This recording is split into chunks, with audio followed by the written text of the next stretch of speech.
It's Red Eye Radio. Gary McNamara and Eric Harley talk about everything from politics to social issues and news of the day. Whether you're up late or you're just starting your day, welcome to the show. From the Uniden America Studios, this is Red Eye Radio. Hello and welcome. He is Gary McNamara.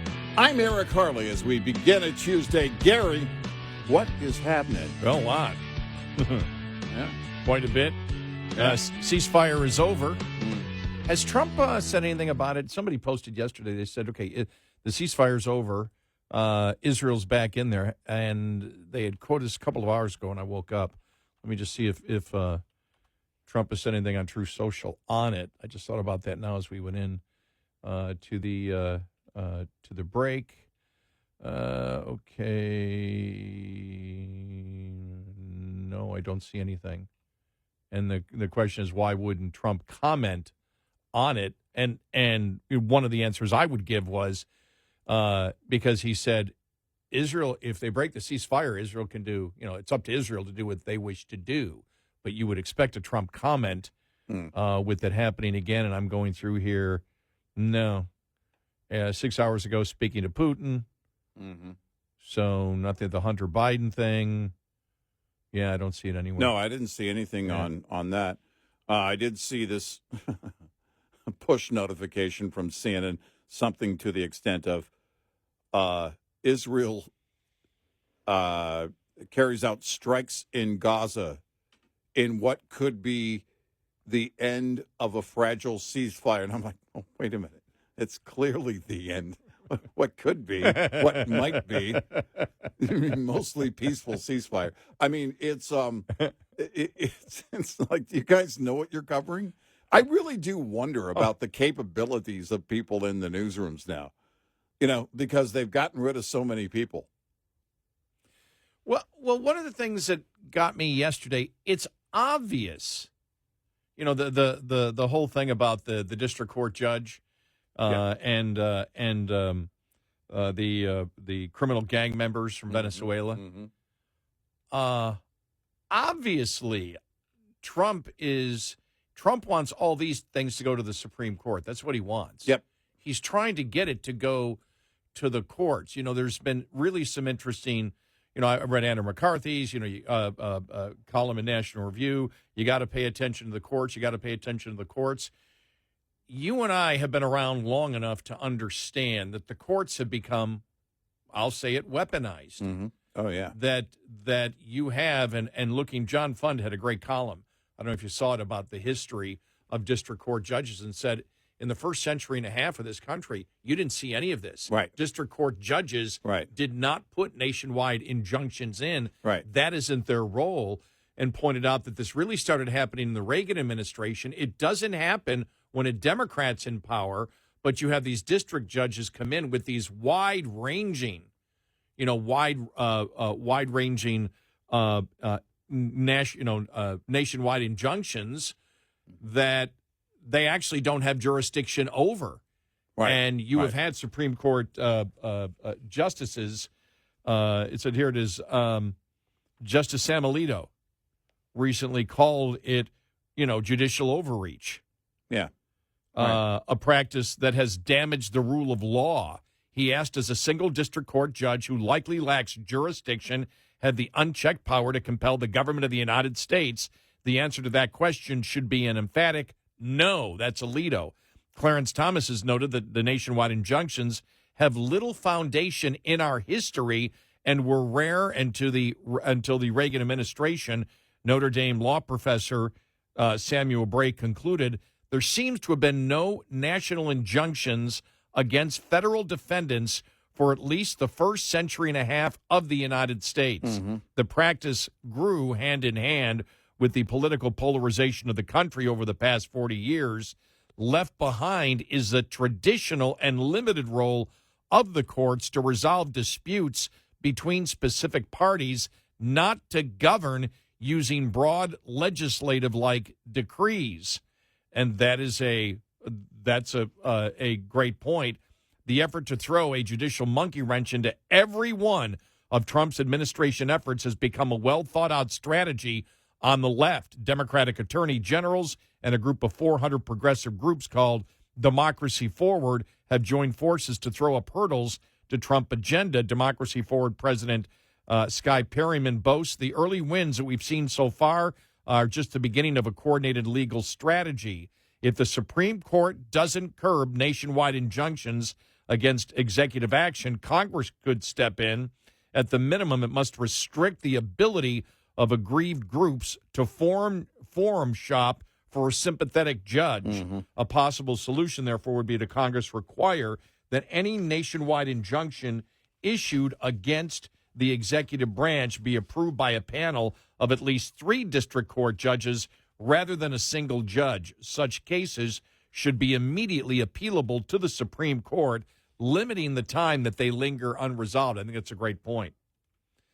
Such a reform would preserve the ability of courts to check genuine abuses of executive power and at the same time discourage shopping by which activist groups seek ideological, sympathetic judges to advance their partisan causes. You know, you and I looked at for example, when the Supreme Court ruled that Biden and the student loan, the whole student loan thing was unconstitutional, what he was doing, he said, we'll find a way to get around it anyway. Mm-hmm. And then he completely lost that. He was doing it in order to get elected. Right. He wanted to do unconstitutional things in order to get elected. Mm-hmm. And that was by giving money to people. And so you look at it and you go, well, that's not your role. That's Congress. Obviously, that's Congress's role. You don't get to do that. Trump is using, from everything that I can see, executive power that he does have authority to kick out illegal immigrant criminals, violent criminals, mm-hmm. out of the country. We had said yesterday, we didn't get into the legal applications of it, but we got into the political and said they can't win this one. But we never got it, and it's time for us to get into the whole legal stuff of it and what Trump is attempting to do. He's across the board. If anyone is sensitive to judicial overreach, it's Trump. Oh, yeah. Yeah. He's well-schooled at it. In fact, I think these moves with the plane the other day, I think some of these recent moves, he's just in the mode of, nope, doesn't apply. Levitt talked about it yesterday. Well, by the time the judge, by the way, it was a verbal order, not a written order. For 40 minutes. Yes. Yeah. And so, out of U.S. airspace, and all of this points to, we'll set up the legal challenge. Our lawyers are going to fight it. Let's see if the court wants to fight it. The judge wants to fight it. Let's see how far this goes. Because we've talked about this in the past. This happened during the first Trump term where you found activist judges who felt like they could play a role inside the Situation Room. You don't get to do that. You don't get to sit at the table and essentially, at that time, they were everything that you do needs to. The mindset was everything that you, President Trump in his first term, everything you do in this regard needs to come through us. No, it doesn't. You don't get a seat at the table in the Situation Room. It just doesn't work that way. But they don't care. They're looking to block at every single turn. They saw this. And keep in mind what they're doing. These are violent gang members. At the basis of all of this, these people are fighting legally to keep violent gang members on American soil. Wow. They're here illegally. They're not citizens of this country, and they deserve to be in prison. And as Levitt pointed out, the $6 million, that's pennies on the dollar compared to what it would take to put them in a supermax here in the States. The president is well within his rights here.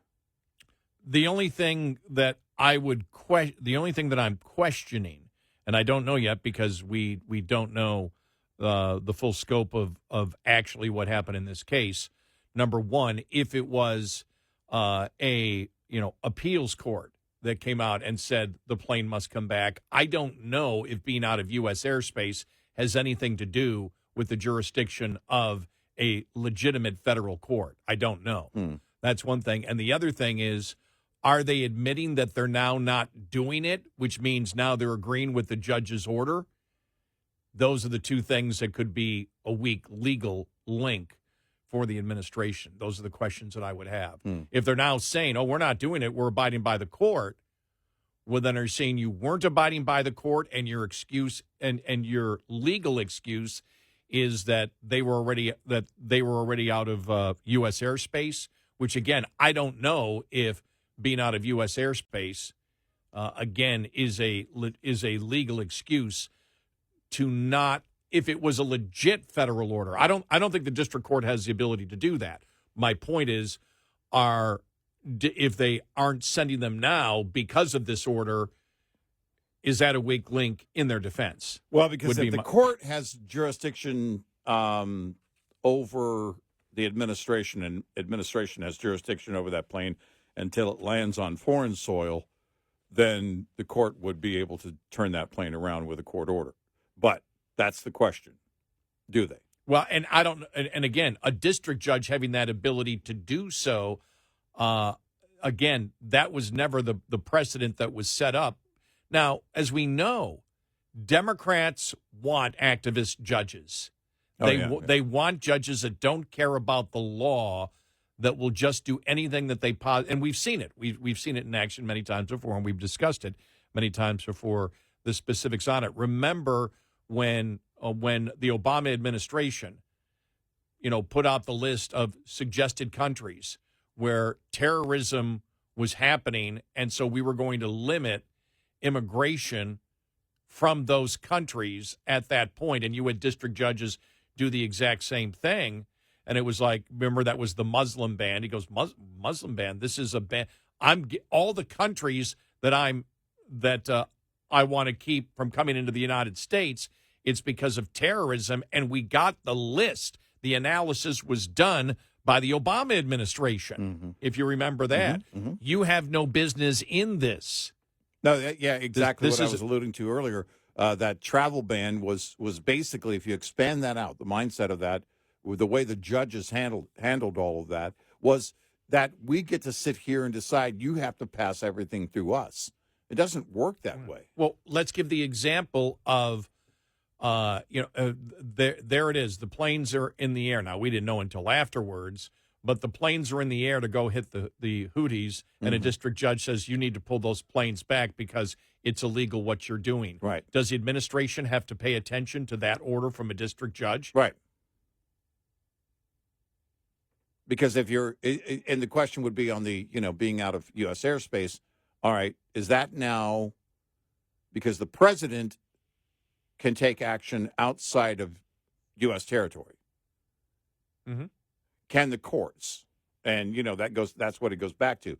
Is it that the courts don't have any jurisdiction outside of that?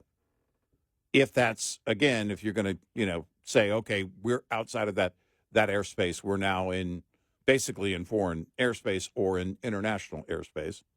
So I don't know. There's a lot to pick apart here, but it's clear what the judges are doing. What the district court judges are doing is they believe they're going to throw spike strips at every turn, every time this administration gets rolling. Yeah, I don't believe that the one district judge has, just for a second, forget about whether they were out of the airspace.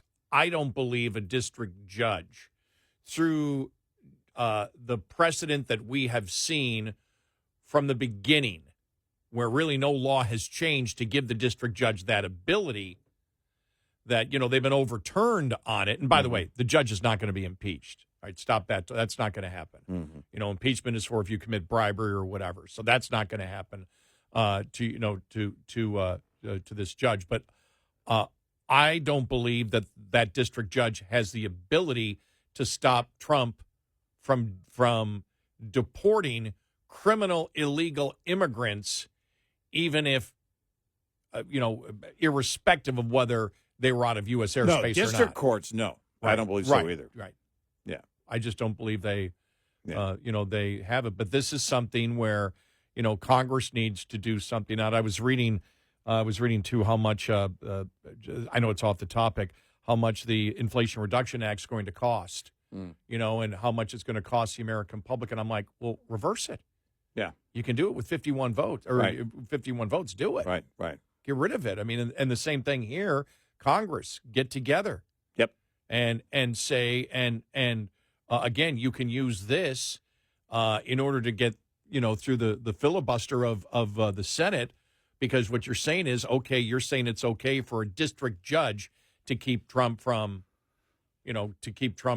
deporting violent criminal gang members that are illegally in this country. Yeah, you're not going to win that. Right. And so, like I said, the Republicans in Congress need to test all of this stuff. Right. They need to do it. But Trump is doing this in order for it to get to the courts. I believe he's looking at this saying, there is no precedent for this kind of thing. Yeah. It just sort of happened and nobody really complained. But for the first, as John Funn pointed out, first 150 years, it never happened. Right. Yep. And you look at it, what is it now, 15, 16 already? Injunctions by district court judges, more that was done in the first 3 years of the Biden administration. Yeah, right. No, clearly, this is agenda. We're going to stop them at every turn. Well, the one thing that's out of control, because people talk about, we'll get to this coming up, the whole fascism thing. Oh, yeah. I'm against fascism and Trump's a fascist. Well, wait a minute. Maybe the judges are the fascists. Exactly. Are you sure you got this right? Is Trump the fascist? Or are the judges the fascists? Where's the overreach of power here? 866-90-RED-I. This report is brought to you by Shell Rotella. With advanced synthetic technology, is designed to help keep your rig running with more mileage and less maintenance. It's not always easy to spring back from the harsh days of winter to warmer months ahead. From de-icing chemicals to hidden debris underneath snow and ice, winter conditions can do serious damage to your truck. Here's a must-do maintenance check to help you minimize downtime and stay rolling. Make sure your fluids are at proper levels ahead of spring. Fluid is to trucks what blood is to the human body.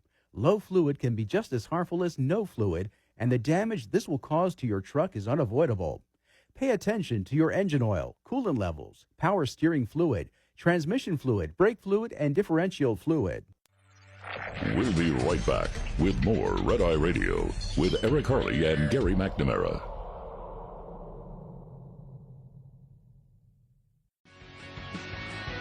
It's Red Eye Radio. He is Eric Harley, and I'm Gary McNamara. More on the whole district judge debacle here coming up in a little bit, and talking about the separation of powers, which is very, very important conversation that we have had many, many times. And again, one of the problems is, in a lot of the polls, half the country have no idea what the three branches of government are and what the separation of powers means. We start every, when we go back and we look at a poll and it looks really wonky, we're like, okay, did they qualify these respondents? Can you name the three branches of government? That should be the first question and qualifier for every poll. But it is important. It's crucial because what you see in the headlines, everybody reads. Trump defies judge's orders. Well, does the judge have jurisdiction here? Does the judge, a U.S. district judge, have district or have power over the administration? That's the question. But nobody's going to see it that way. All they see is Trump defies, Trump defies, Trump defies.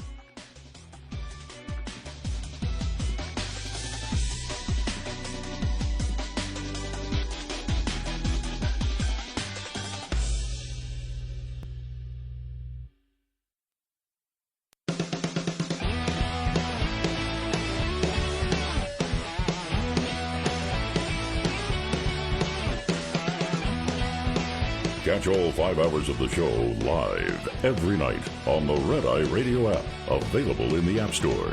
Red Eye Radio. And he is Eric Harley, and I'm Gary McNamara. Welcome and good morning. Thanks so much for being here. I think that one of the most overlooked things when you look at government and our three branches of government is the overreach from the judicial branch. Mm-hmm. You know, you and I have talked about not judicial overreach, but just to give people another example, congressional overreach to the executive branch. Mm-hmm. For example, whenever there is the president, for example, decides to attack a country. Okay, I'm not talking. It didn't come up with Yemen, but if we go to war, you know, with the country, and the president authorizes the military to attack a certain particular country. You have Congress that has come up with the War Powers Act, which lays out what the president must do to notify Congress. Every single administration, every single one, has said, we're not bound to that. We may, because politically it's a good thing to do, we may go through that process, but we do not recognize the legitimacy. And the next question people would say is, what are you talking about? Congress makes the law. Yep, Congress makes the law, but they are limited in the Constitution of what they can tell the president what to do in wartime. Right. If the members of Congress wish to push a constitutional amendment that says, you know, the president must obey Congress in everything concerning war or illegal immigrants, and it becomes a constitutional amendment, then the president would have to do that. Right. But if it's not in the Constitution, like the War Powers Act, and, you know, it's like within 60 days or whatever, I don't have it here in front of me, you have to do this. Mm-hmm. You have administrations that may do that. Every one, though, makes it clear to Congress, we don't have to abide by that because of the separation of powers. The Constitution, the Article 2 provisions, you'll hear a lot of that talk, gives the president specific authority over many, many things concerning national security of this country. And it was done because the president was given that power, because if there's an emergency, you've got these gangs in there. We need to wait for a congressional review that could take a year before we remove these people from the country. Right. No, the president is in charge of national security. He gets to do that. Well, the court comes in and says he must stop it. Yeah, but the court knows in the vast majority of these cases when they do it, they're going to lose. They don't care. The whole purpose is to slow down what the president is attempting to do because they don't like it. Right. If, for example, this is what I would see where a district court would have jurisdiction. If all of a sudden a group comes forward and says, wait a minute, one of those Venezuelan gang members is not a gang member and a citizen of the United States, you can't deport this person. Right. Because at that point, the president would be, or the administration would be, violating the rights of that individual by sending them to a foreign prison. And that's the claim. It's an American citizen. So you could get an injunction for that person, then it would move up the courts. Right. You could look at that and say, okay, yeah, because that doesn't apply to the law. Right. You know, the law, or I forgot the name of the law here. But the very, very old law gives the president the ability, when it comes to illegal immigrant criminals, it doesn't give him the right to do that if it was a legal citizen criminal. Right. And so the district judge, if they came in, would say, okay, a temporary restraining order, this person stays here. I guess would be the allegation is the president is wrong on this because that person is an American citizen, and so this does not apply to the law. and then you do a temporary restraining order, and then it goes up through the courts. Mm-hmm. But this is basically saying that the president, by abiding by this law, is breaking the law. Well, not even saying that, but the district judge is saying, I need to review it to make sure it's all right. Well, you don't get to do that, because you can say that anything the president does then, that a district court judge, one judge can say, oh, okay, well, I don't know if it's breaking the law or not, but this is what's going on. An injunction's been filed, and so this thing needs to be delayed a year or so until we figure out what's going on, until it goes up through the entire legal system. Mm-hmm. And so that's what's going on here. The administration is simply saying, we're sick and tired of activist judges. Right. You don't get to do this. Right. And so this is how we do it. Now, they did, as I was reading here, as the government already explained, and the plaintiffs do not appear to dispute, the government complied with the court's temporary restraining order issued during the morning of March 15th and did not remove any of the 5 individual plaintiffs. The government did so despite its powerful jurisdictional and objections to the court unprecedented assertion of judicial power. Okay, that would be the the plaintiffs that they filed against, the individual people, but none of them were American citizens. Right. So that is a problem for if they say we didn't pay attention to it, to begin with, or the legal excuse is they were out of U.S. airspace, and I don't know whether that's a legit legal excuse or not. Right. Whether that matters or not when it comes to a temporary restraining order. But they did it focused on these 5 people. Wait a minute, they're not an American citizen. The law specifically relates to that. You as a district judge cannot stop executive policy, when you don't know. And so I look at this and say this is something that should, I agree with John Fund, who says this should be where three district judges have to rule on it. You'd have to have 3 district judges rule on something like this, and then immediately it gets appealed to the Supreme Court like this. So you get it done in a couple of days. Right. Well, that's the concern. Because when it comes to national security, time is of the essence. Yes. But activist judges don't care about that.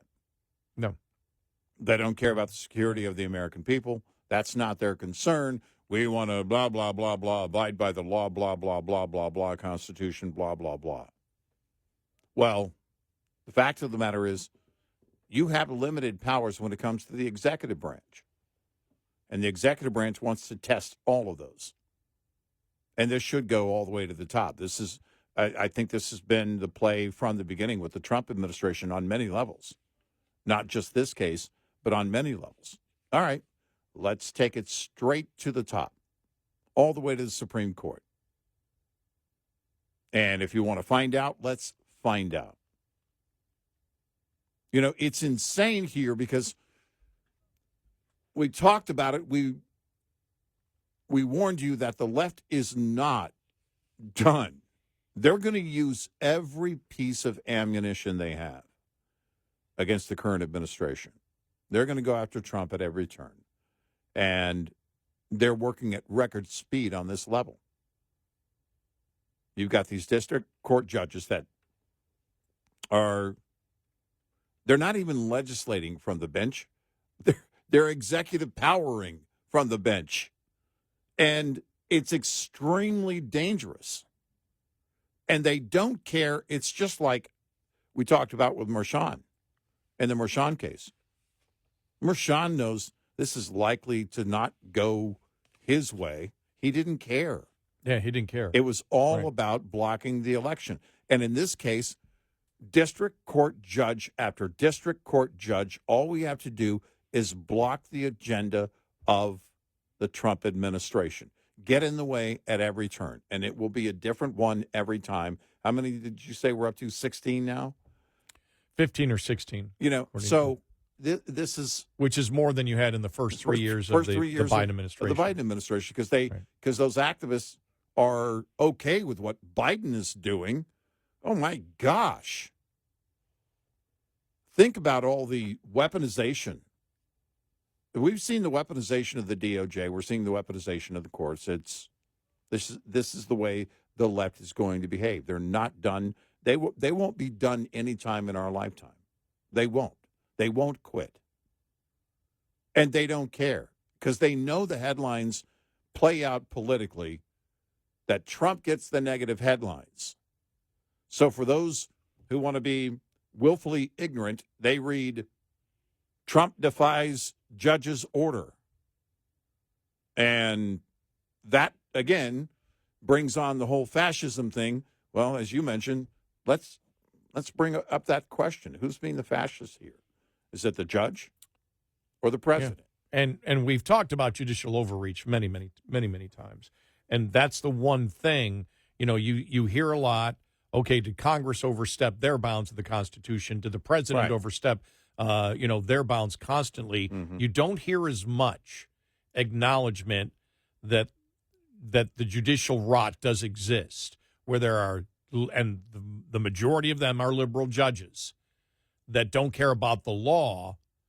They don't care about interpreting what the law is. They care about making law or stopping an agenda of a Republican president. Right. And so we knew with what Trump had gone through, and I believe we said this before the election, he's going to try to test everyone. Mm-hmm. Mm-hmm. He's going to test everything and try to get as much as possible up to the Supreme Court of the United States. Again, don't know the minutia of a lot of things that happen still in this story here, so don't know how eventually this will be ruled upon. But the fact is, the concern of Trump, and it's a legit concern, is a separation of powers that many judges don't seem to care about. Right. They don't. And, again, we saw it in the first term. We saw it in his first term. They really don't care. They want to block every single move. They may well know that they're going to lose when this goes to the higher courts. They don't care. If they can put the brakes on his agenda, a series of them doing this, a series of these moves, all they have to do is keep it up for the next 4 years. And that's what they think they're going to do. Actually, that's what they're going to try to do over and over again. This isn't the last time we'll hear from a district court judge. No. 866-90 Red Eye. Coming up, more with Gary McNamara and Eric Harley. It's Red Eye Radio.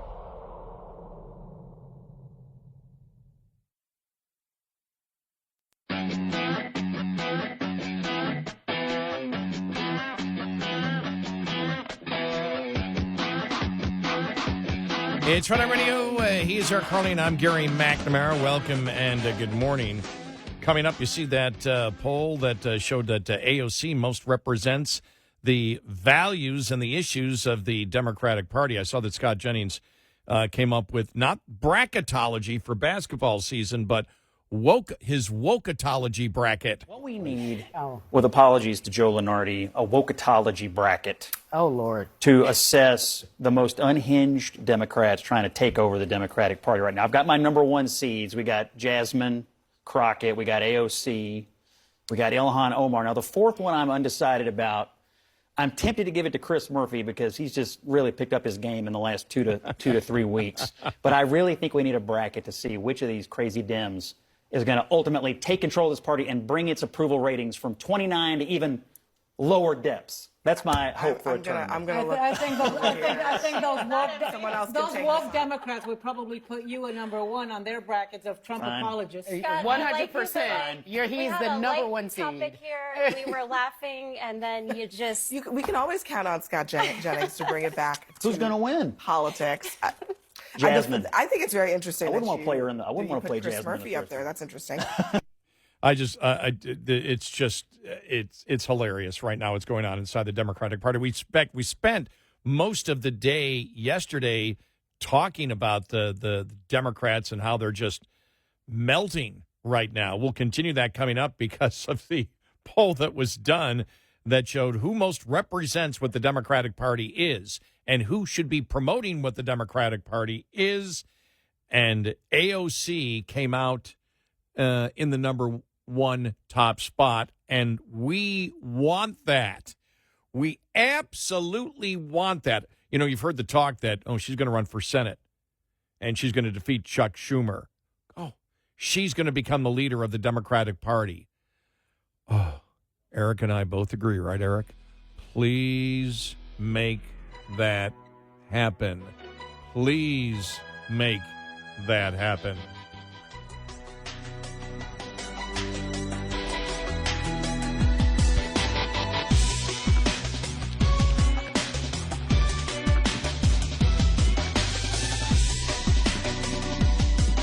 Top of the Hour News is brought to you by House Products.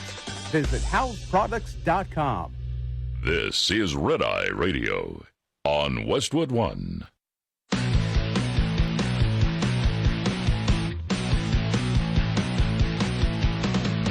Now, it's Red Eye Radio. Gary McNamara and Eric Harley talk about everything from politics to social issues and news of the day. Whether you're up late or you're just starting your day, welcome to the show. From the Uniden America Studios, this is Red Eye Radio. All across America. We are Red Eye Radio. He is Eric Harley, and I'm Gary McNamara. Good morning. Thanks so much for being here this morning. We hope you had just a wonderful, wonderful St. Patty's Day. Should we talk louder?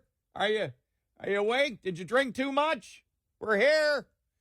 You ready for this audio cut? This is Don Lemon on with Bill Maher. Okay, listen to this. People love AOC. People love Jasmine Crockett. People love Eric Swalwell and the like. And I think that the Democratic Party should put the people out there who the people want. They should put the politicians out there who the people want, who they're asking for. So there you go. And then this poll came out. This is a poll now.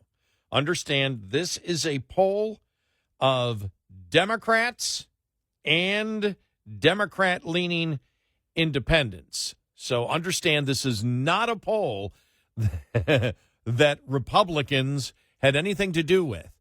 And it's important to remember that, because we have said, being conservative, we have said that when we look at who the leader of the Democratic Party is based on where they stand on the issues, hey, we've said it many times, AOC with the new leader coming in, Jasmine Crockett. And as Don Lemon told, as we just played, Don Lemon told Bill Maher, people love AOC, they love Jasmine Crockett, they love Eric Swalwell. Democrats should prioritize putting them out there more. I agree. So do I. I wholeheartedly agree. In fact, I'm begging you, please put them out there more. So AOC was found to best reflect the core values of the Democratic Party in a new CNN poll, narrowly beating Kamala Harris and Bernie Sanders. The poll conducted March 6th through the 9th. Among approximately 500 Democrats and Democrat-leaning independents, resulted in the far-left Congresswoman coming out on top with 10% of the vote, representing the party's core values. Harris followed closely with 9%. Bernie Sanders came in third place with 8%. House Minority Leader Hakeem Jeffries followed with 6% of the vote. Then former President Barack Obama and Representative Jasmine Crockett, both with 4%. The rest of the Democrats named by the respondents received 2% or less of the vote, with former President Joe Biden receiving 1% and John Fetterman coming in dead last with 0.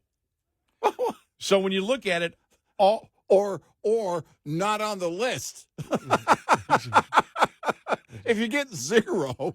Yeah, you're not on the list. Hell, it's a great point. I can get 0. But you look I've at done it a lot. the vast majority, every one of them, extreme radical left. And this is what we have said. Understand that, and this is why we want the Republicans and the Trump administration to communicate effectively. Democrats can still win. Understand the majority of the voters of the Democratic Party believe in all of the insane issues. Listen, for the Democrat rank and file, we know you listen. Choose your fighter.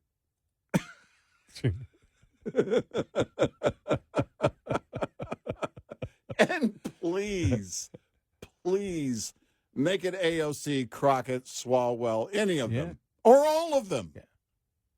Understand there is no moderation in the Democratic Party. No. None. No. Zero moderation. No, they're not going to. Look, again, we talk about these district court judges. These are activists. The only thing on their brain is block Trump, block Trump, block Trump. And when it comes to the radical agenda in Congress, well, we know where it is. It used to be the small, loud group, but now this is the future of the party. This is the party. Biden had to be corrected. How many genders are there? 3. Oh, wrong answer. I didn't see Gavin Newsome on the list.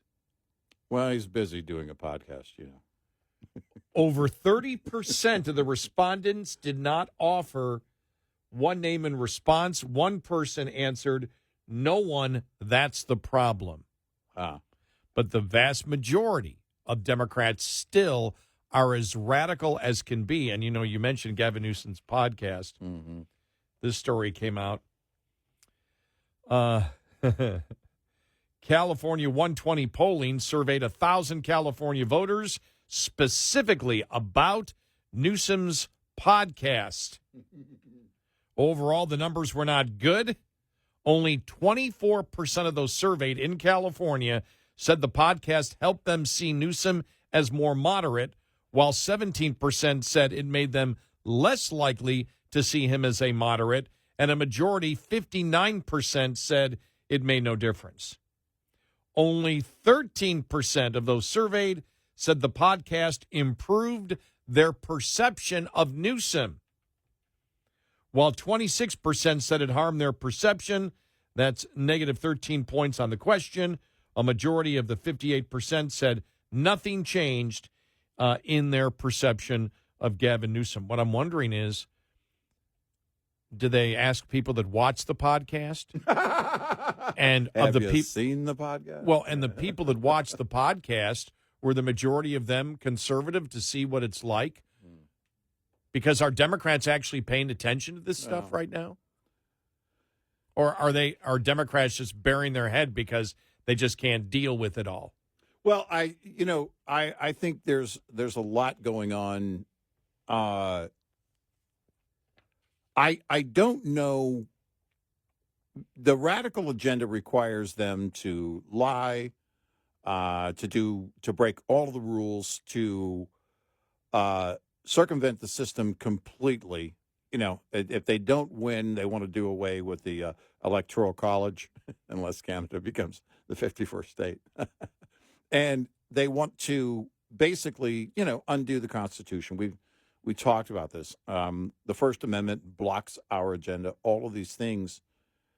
But one thing that I believe that they're having trouble with is the types of lies that they're telling. And also the fact that they're trying to make it about themselves. The thing about Crockett and AOC and, does AOC still do her little popcorn chat where she sips wine and, eats popcorn? Puts together IKEA furniture. Remember that one? Right, exactly. And then it gets scared by the garbage disposal. There's a monster under my sink. Okay. It's, they're looking to become viral for themselves. I think they've worn that out. I think they have played that out a little too much. The question is, where do they go? These are all names of people. Someone tell me the list of ideas that the rank and file Democrat wants promoted. What do they want? On the ideas, on the issues. What do they want promoted? You know, they talk about these people, but this is still the party that tries to build idols instead of work on actual ideas and implement them as policy. You know, the radical ideas, of course, they want implemented as policy, but on the issues, where's that list? Where's that list of prioritized issues by the rank and file Democrat? These are names. These are personalities, which, again, is fine with people like Crockett and AOC and the radical left. They're great with that. But in terms of being a public servant, what are their constituents? What's their party, rank and file, wanting them to do? Yeah, it's that's why, to me, that's the most interesting political story. You know, where are the Democrats going to go? Mm-hmm. You know? Yeah, right. And it's not, again, it's not an insult at Republicans. It's that Republicans have just defined where they're going to go, so you know where they're going to go. None of what really is happening with Trump is a surprise at all. Right. He campaigned on it. Right. So Republicans are moving forward with their agenda, which, of course, is going to get massive blowback from the media and the left. Right. Because he's disassembling a lot of what took them decades upon decades, you know, to get to that particular point. And so, but the Republicans, you know where they stand on the issues. Yeah. Democrats, except for the insanity, you know, the things that they promote. I mean, they're always getting on the wrong side of the 80-20. Yeah. Right. And you look at what they've been arguing this week. Doggone it, we need to have due process. We need to allow criminal illegal immigrants to stay inside the country. It's not really a problem. Remember the whole thing with, it wasn't Margaret Brennan. Who's the other one? That I believe had on J.D. Vance the one time. Well, it's just a couple of apartments. Yeah. Right. Can't think of who that was. What's her name? What's her name on Martha Raddatz. Yeah, Martha Raddatz. Yeah. Right, yeah. Goes, and he said, "Do you hear yourself?" Right. They've only criminal illegal immigrants have only invaded a few apartment complexes. We're trying to stop it now, and you're saying like it's not a problem. Excuse me, this is the United States of America, and you're saying a foreign gang has taken over American apartments in the United States of America, and you're making it sound like somebody's jaywalking. It's only 19 hijackers. I mean, think about the number of flights we have, you know. I mean, it just pales in comparison. It's, you know, this is who they are. They can't quit. They can't quit their agenda at all. They can't abandon their agenda. I was reading an interesting piece because I think it extrapolates out. Justine Bateman talking about Harry and Markle and them touring the fire zones in California. Mm-hmm. And she was like, you don't even live here. You're just, you're doing this weird tourist thing, you know, a tragedy, you know, where you're just touring it. And you don't, you know, they don't have any power here in the state. They don't have any power anywhere, even on Netflix. But she made this one comment here, Justine Bateman, in this story, the New York Post had it. The difference between doing that 2 years ago and doing it now is immense. It's 2025. No one wants to see victims anymore. And I thought that's interesting because she's basically saying that Harry and Markle, and by the way, I don't want to make this about them, but she was saying they're making themselves into victims, right? And then trying to attach themselves to other victims and doing this big victim tour. And I thought, well, that applies to all of the left.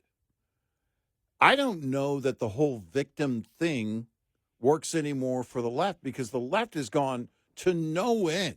Identity politics is based on creating a new set of victims for a new reason every single day. And I think people are getting tired of it. And the reason is because those people that they used to advocate for are no longer victims now within the rank and file. Now they're the oppressor by design, as we pointed out, because when you create new victims, you're no longer you're not part of the new victims. That makes you automatically an oppressor eventually. Well, but we've gotten to the point, who are the victims now? The criminals. Yeah. The criminal illegal immigrants. Yes. The criminal gang members are now the victims. That's how far they've gone. Well, I mean, if you think about the district court judge, you get those violent criminals that aren't citizens and are here illegally back on American soil where they belong. You can't win that For political the argument. love Yeah. of garbage. This is what they fight for legally. Yep. States are fighting for kids to be able to decide to have their own genitals mutilated. I still think this is another opportunity as the discussion goes on right now about what's wrong with the Democratic Party. And Republicans still have not articulated like I think they should, which is how we articulate it. Right. That until they give up the racism of identity politics and talk about that. What's identity politics? Identity politics is judging people by groups and not individuals. I haven't heard one Republican phrase it that way. Right. It's about judging people by groups and not individuals. As we all know, that is racism. They have Neanderthal thinking. You know, they sit there and say that making America great again, which we know was an economic. Right. That came from going back to the economics of where people would, like to get to, or they feel there's failures in the economic system, but it's an economic argument. It's an economic promotion and a narrative, and they took it to mean racist. Excuse me? Republicans have the opportunity to absolutely destroy the Democrats right now on the racism of identity politics and the misogyny of the radical transgender movement. They need to pound that day in and day out. Yep. And when the discussion's going on right now about what's wrong with the Democratic Party, you simply say, they're a bunch of damn racists and misogynists. Right. That's what's wrong with them. Yep. Come on, people. This isn't, somebody needs to go on Bill Maher. Somebody needs to go on Gavin Newsome. Stop being nice to these people. Accuse them of what they are, racist and misogynist. Yep. And you don't have to be nice when you accuse somebody because you can back it up with the facts. With the facts, because they know identity politics is wrong, and they understand the misogyny of the radical transgender movement. Yep. The right has to pound on this. 866-90-RED-EYE. Brought to you by FPPF, Fuel Power Max. Owner-operator Mike Nichols is leased to Wayne Transports, pulling in their dry bulk division today after decades in business for himself. Speaking to Overdrive's Todd Dills recently, Nichols offered a word of advice to any company driver planning to make the switch to running as an owner-operator. Unless you've got access to family money or otherwise independently wealthy, he noted. As a company driver, you need to be thinking about startup capital and down payment. And I would just say that you need to treat that like you would firewood. Save what you think you might need and then triple it, if not quadruple it. And you'll be thankful that you did. You'll be glad you did. That is, not just given favorable loan terms with a good down payment. Inevitably with trucking, you'll get hit with a breakdown and huge repair bill, or another of those unforeseen events. You'll need that reserve cash to cover it and avoid taking on debt or going out of business. Hear more from Overdrive's 2024 Trucker of the Year contenders at overdriveonline.com/PIB. Brought to you by Shell Rotella. With advanced synthetic technology is designed to help keep your rig running with more mileage and less maintenance. Lines open for your calls. 866-90-RED-EYE on Red Eye Radio.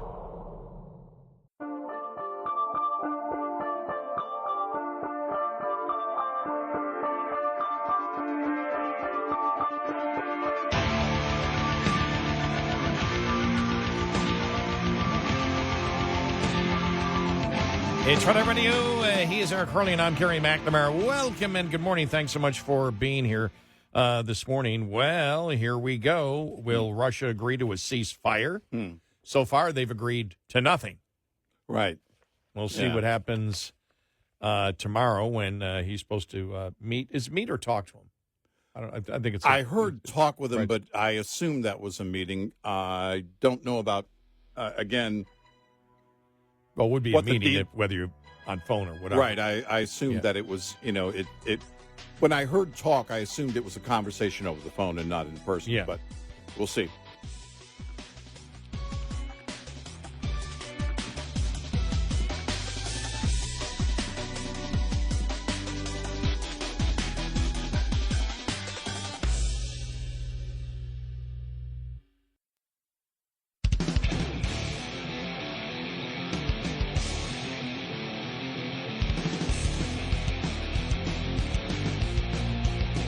You're listening to Red Eye Radio from the Uniden America Studios.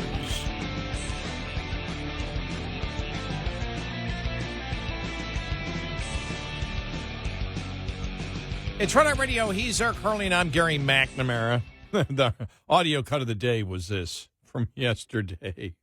Tom Homan being asked a question from a reporter. You say to those who claim you're using a 200-year-old law to circumvent due process? An old law? Not as old as the Constitution. We still pay attention to that, don't we? But some would say...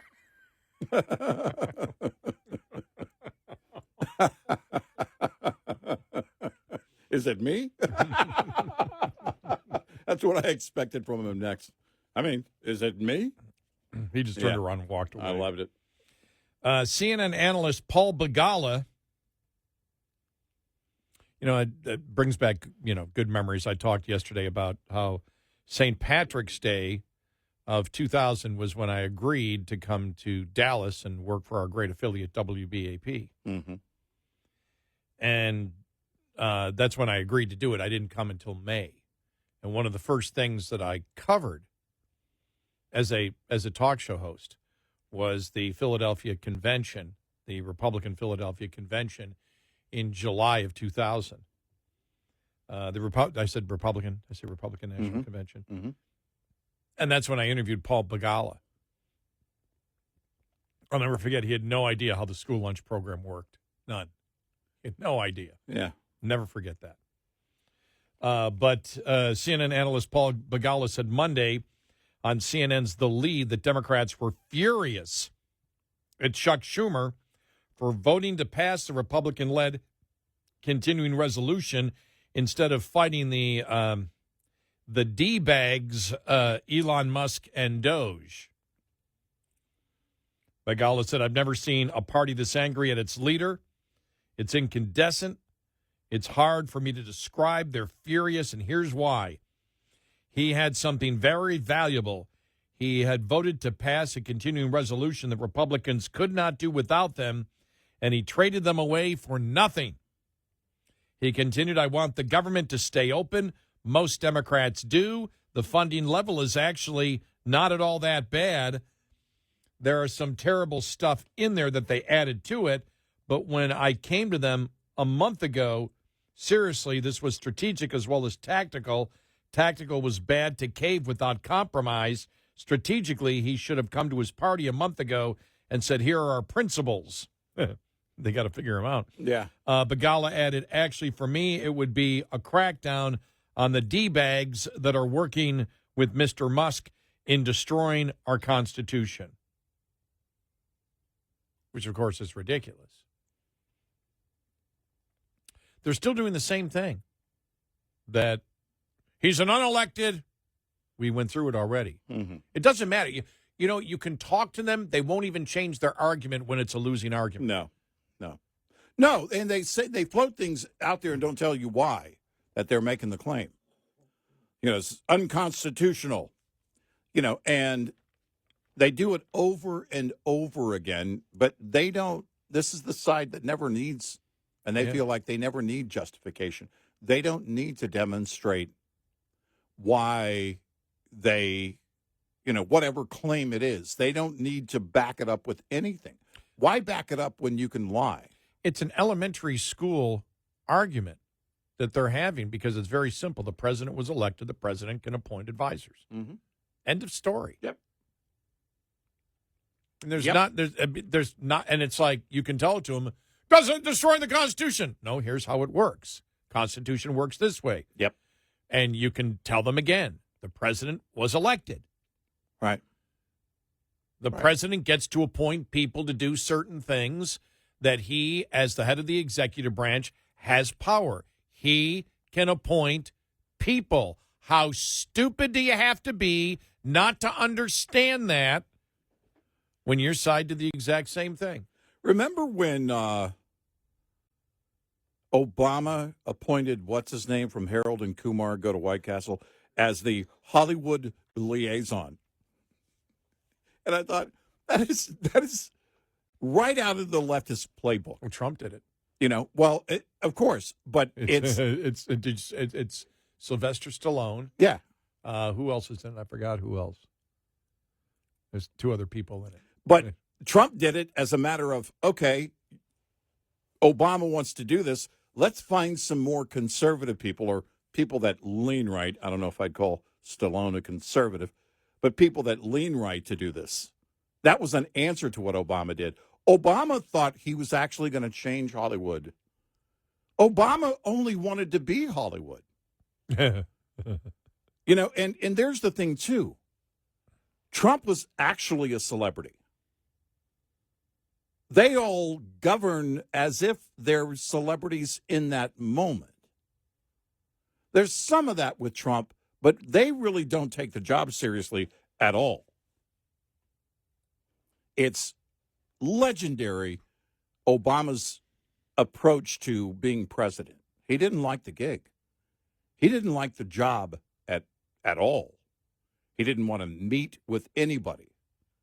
But, you know, they all came up with their own, you know, staff. Look, Valerie Jarrett.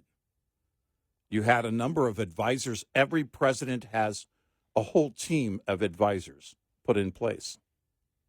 And it's not unconstitutional. You may say, well, it's silly. I may think, well, we don't need Harold or Kumar. Not my call. They get to do that. But the left doesn't complain until it's Trump. You know, the thing about this goes back to the district court judges. This isn't just because it's a Republican president. I mean, you know, they started this whole thing with Reagan, but it's really specifically because it's Trump. They can't stand that he got a win. They're looking to take every win possible away from him. Every win possible away from him. When you lose this big, because what happened when you put everything together, everything that they threw at Trump, the win was the biggest political comeback upset of all time in the United States. And they lost on everything. They lost the popular vote. They lost every single purple state. They lost every single legal argument that they had going after Trump with lawfare. And now all the stuff that they put in is being reversed. What they cherish, sanctuary cities, protecting illegal immigrant criminals, favoring illegal immigrant criminals over citizens. This is something that they wholeheartedly believe in, and it's slowly being dismantled. They want chaos on the streets. I'm convinced that, you know, Democrats want chaos because then they can create victims. It's that simple. Chaos helps them create more victims. But now the victims, and I think that's the one thing that you got to this week, that the American public's looking at this and saying, my God, they actually do. When Republicans said they favor criminals over law-abiding citizens, they do. Look at the defense. It doesn't make any sense what they're doing. It does. you look at it and you go, what's the purpose? Are you making the United States stronger? Is your goal to protect, U.S. citizens? You and I agree with Trump on most things. We have some disagreements, not all, but we have some disagreements on or some disagreement and some total confusion because he's all over the place on economic things, like tariffs. There's no doubt in my mind, though, what he wants is the American citizen to have a better quality of life. He's not looking to make American citizens' lives harder. That's the difference. The only thing this Democratic Party, when you look at the last 4 years with Biden, everything they did was to make American lives harder, except at the very end when they're like, oh, my God, we're desperate. Let's start giving stuff away. Can we pay for everybody's college loans? Can we make people that didn't go to college pay for people that did go to college? Things like that help create more class warfare. Unless they can get an election win or class warfare, which is them creating more victims and then more oppressors, they're not interested in it. Their goal is to make your life harder. Well, the flaw in identity politics in creating new victims every day is at some point you run out of reasons for someone to be a victim. So it was inevitable it would wind up being criminals that are not citizens. And so now, I'm sorry, that's humorous. Guys, it's inevitable that eventually when you keep breaking it down and having more victims, eventually the criminals are going to be victims. Well, you're right. It's just like MSNBC and Rachel Maddow. When you spend your life calling everybody a racist, eventually the company that employs you and that made you famous is a racist. Yeah, exactly. And you're staying. You're not leaving. Right. You're not going to your basement. You're calling them racist because, again, you run out of victims. You run out of people to call racist. Everybody's a racist. Well, of course they are. Well, everybody's a victim unless you're on the right. And when you get to a point where it's criminals that are a victim, we saw this.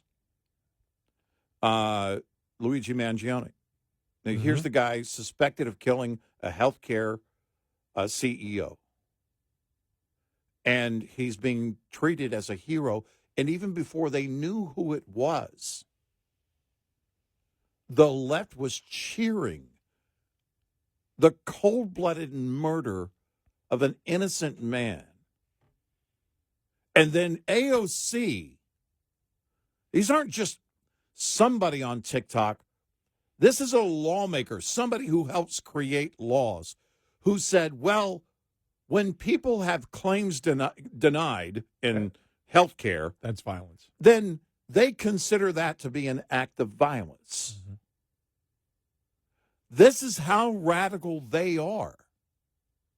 So, the list of people who might be the leaders of the party, the up-and-comers or whoever they are, look, I hope it's these radicals. I really hope that the rank and file doesn't quit voting for them. I just don't know how in the hell you could put your mindset with theirs unless you're also a complete radical, that you're okay with murdering healthcare executives simply because of their job.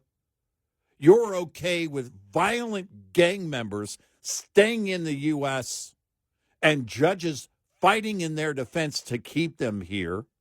You're okay with children mutilating themselves through surgery. With adult encouragement. You're okay with obscene materials being put in front of in public schools in front of 5-year-old eyes.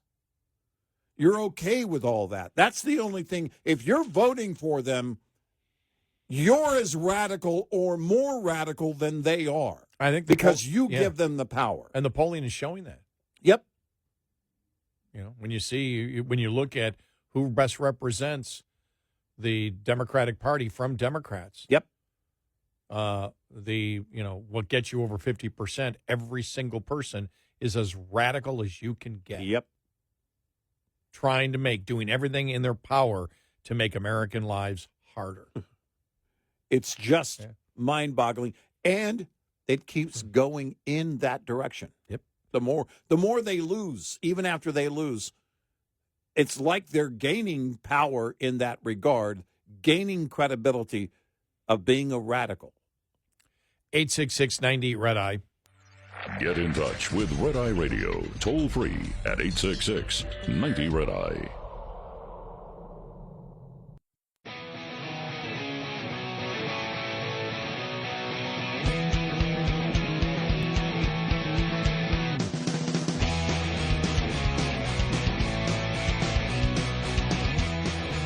It's Red Eye Radio. He is Eric Harley, and I'm Gary McNamara. Welcome and good morning. Thanks so much for being here. Coming up following the top of the hour. Don't know where I am. At the top of the hour, more from a Democratic consultant who says the Democratic Party is completely lost. It's really, really interesting watching this because I have no idea where they're going to go. And now this seems like the push is we need to get rid of Schumer. If you were to look at the Democratic Party, I don't believe any of them are moderate, but if you make the comparison of where the Democratic Party is right now and what Schumer did, he's being viewed as a moderate who is unacceptable to the Democrats. Mm-hmm. That Schumer has, think about this, Schumer is now too moderate for the Democratic Party and he must go. Right. Yeah, that's where we are. That's how insane it is.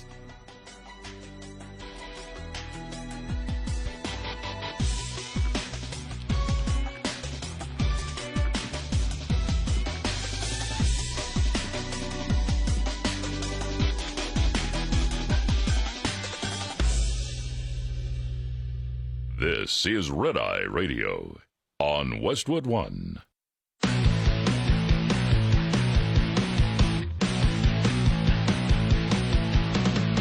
Now, it's Red Eye Radio. Gary McNamara and Eric Harley talk about everything from politics to social issues and news of the day. Whether you're up late or you're just starting your day, welcome to the show. From the Uniden America Studios, this is Red Eye Radio. All across America. We are Red Eye Radio. He is Eric Harley, and I'm Gary McNamara. Of course, having a look here at the Babylon Bee headlines. Yeah. Here's one headline. Bad timing. Tesla announces new Cybertruck model, the Führer.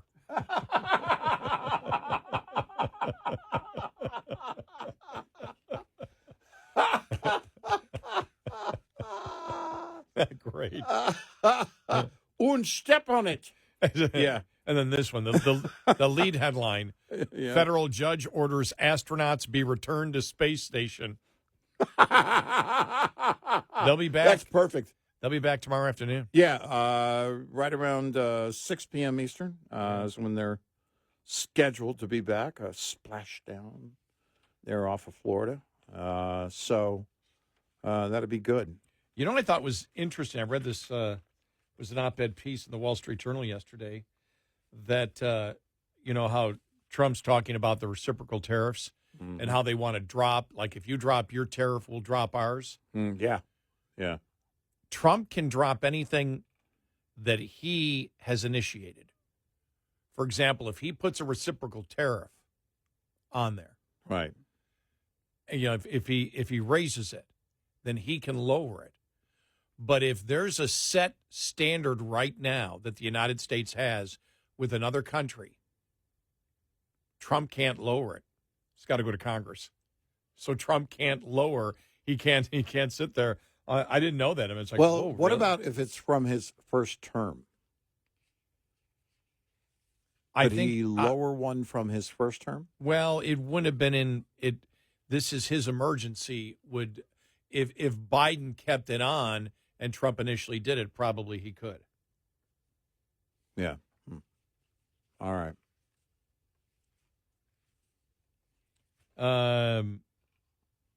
When Mr. Trump signed the memorandum to establish a rapid review process for reciprocal tariffs. He said on trade, I've decided for the purpose of fairness that I will charge a reciprocal tariff, meaning whatever countries charge the United States of America, we will charge them, no more, no less. That no more presents a legal problem. Cato Institute pointed out that there are many instances in which other countries' tariffs are lower than the United States right now. That the United States puts tariffs on countries that are higher than we have them. But it was part of the trade agreement, which Congress, of course, approved. So if, as they write here, Trump truly wants to impose tariffs no higher than other nations. Well, if Trump truly wants to impose tariffs no higher than other nations, he does not have the authority to do it on his own. The Article 1 of the Constitution gives Congress the power to regulate commerce with foreign nations, meaning the president can't change trade policy unless the statute authorizes it. It's easy to overlook this because Congress has offloaded substantial trade authority to the executive branch. But while Mr. Trump can raise tariffs in response to national security threats or unfair trade practices, Congress has not given him the authority to reduce them. When in 2019, Mr. Trump was able to negotiate a trade deal with Japan that lowered or eliminated tariffs on 42 categories of imports because Congress in 2015 gave his predecessor Trade Promotion Authority, or TPA. That authority was temporary and expired in 2021.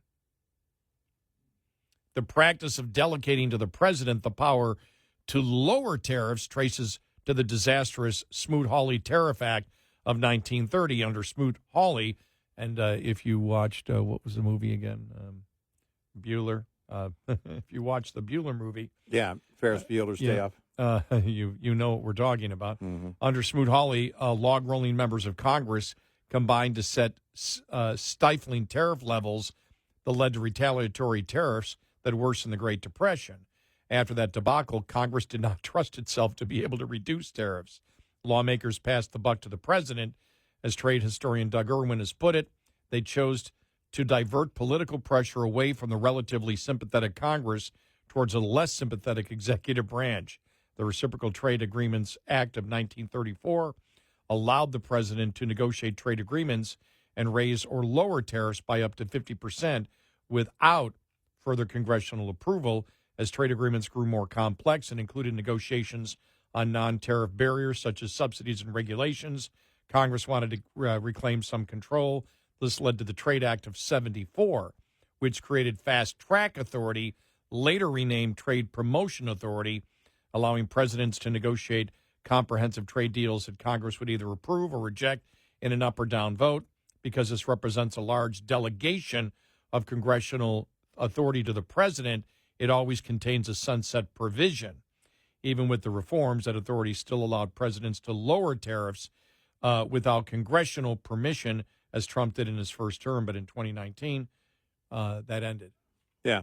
So, yeah. Well, excuse me, 2021, that ended. So interesting. I didn't know that. So he can raise tariffs using national security emergency or whatever.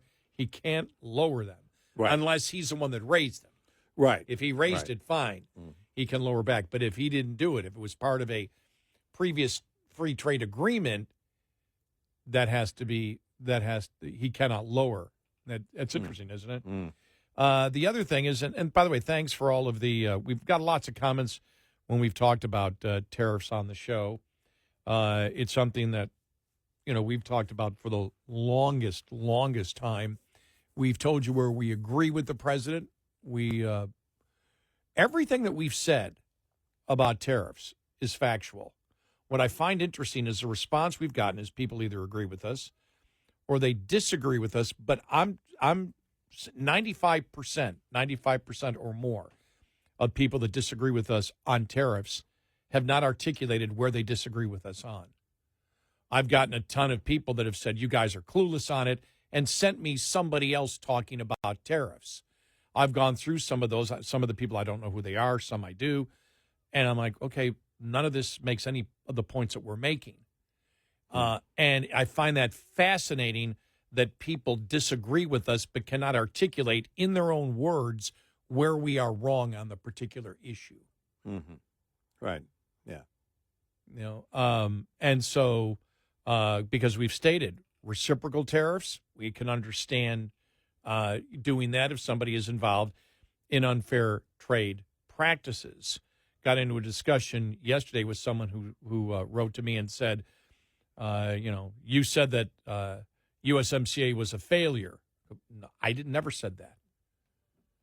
No. What I said was Trump is communicating to me that USMCA is a failure because Trump, and this is fact, it's not opinion, Trump and his trade representatives wrote the text and negotiated the entire free trade agreement with Canada. Mm-hmm. If there's a problem with it, Trump agreed to it a few years ago. Right. And now it's not working. Right. Now what I said was, that's what the message he's communicating to me. He's never actually said that. Right. He's never mentioned USMCA because that would be the thing that would come up and be like, well, you negotiated it. If it's horrible, you're the one that did it. Mm-hmm. That's fact. That's not an opinion. We all know that. People get upset at me for saying that and get upset at you for saying that. It's like, why? Well, again, the lack of clarity here. Because if they, if coming in, it's, hey, this isn't working. USMCA isn't working the way we wanted it to. We're going to start over. Then you would get where they're going with Mexico and Canada. Mm-hmm. The fentanyl's been brought up, and then it's not about fentanyl. And right. then, it's so it doesn't matter what it's about. Whatever you're going to do, you need to have clarity. This is ultimately what we're going to get done. You don't even need to say, if you're Trump, we would like to one day have the framework like people have done in the past. Trump can walk in and say, this is what we're going to do. We're going to go in, we're going to renegotiate USMCA. It's going to be a much better deal. We're going to have tariffs in place and blah, blah, blah. And this is when it begins. But we don't have that clarity. But he can't do that till next year. Exactly. He has to wait till because next year. It's right. But if you're starting negotiations, you can start now.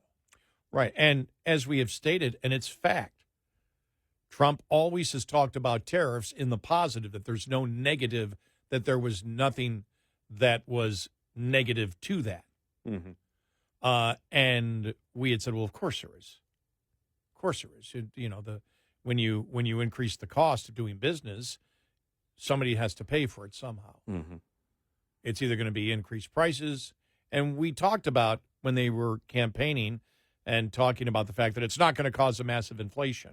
Well, we never said that. What we said was it puts inflationary pressure on everything because you are raising the cost of doing business across the board. And whether it's minimum wage or whatever, that's what happens. And you should be honest with the American public and let them know there's going to be some suffering. They now are doing that. Yeah. They didn't do that up front. Right. That's just something recent, probably in the last 3 to 4 weeks, where it's like, okay, yeah, there's going to be, but it's going to be worth it. But yeah, it's going to be worth it, but there will be a transition period, as they call it. Well, what's a transition period? It means people will not see prices lowering. We've also talked about the fact of how sensitive, especially independents are. You may have Trump people that will stick with him, but you win because you converted 10 to 15 million independents to switch over. And the reason they did it, so many of them, prices.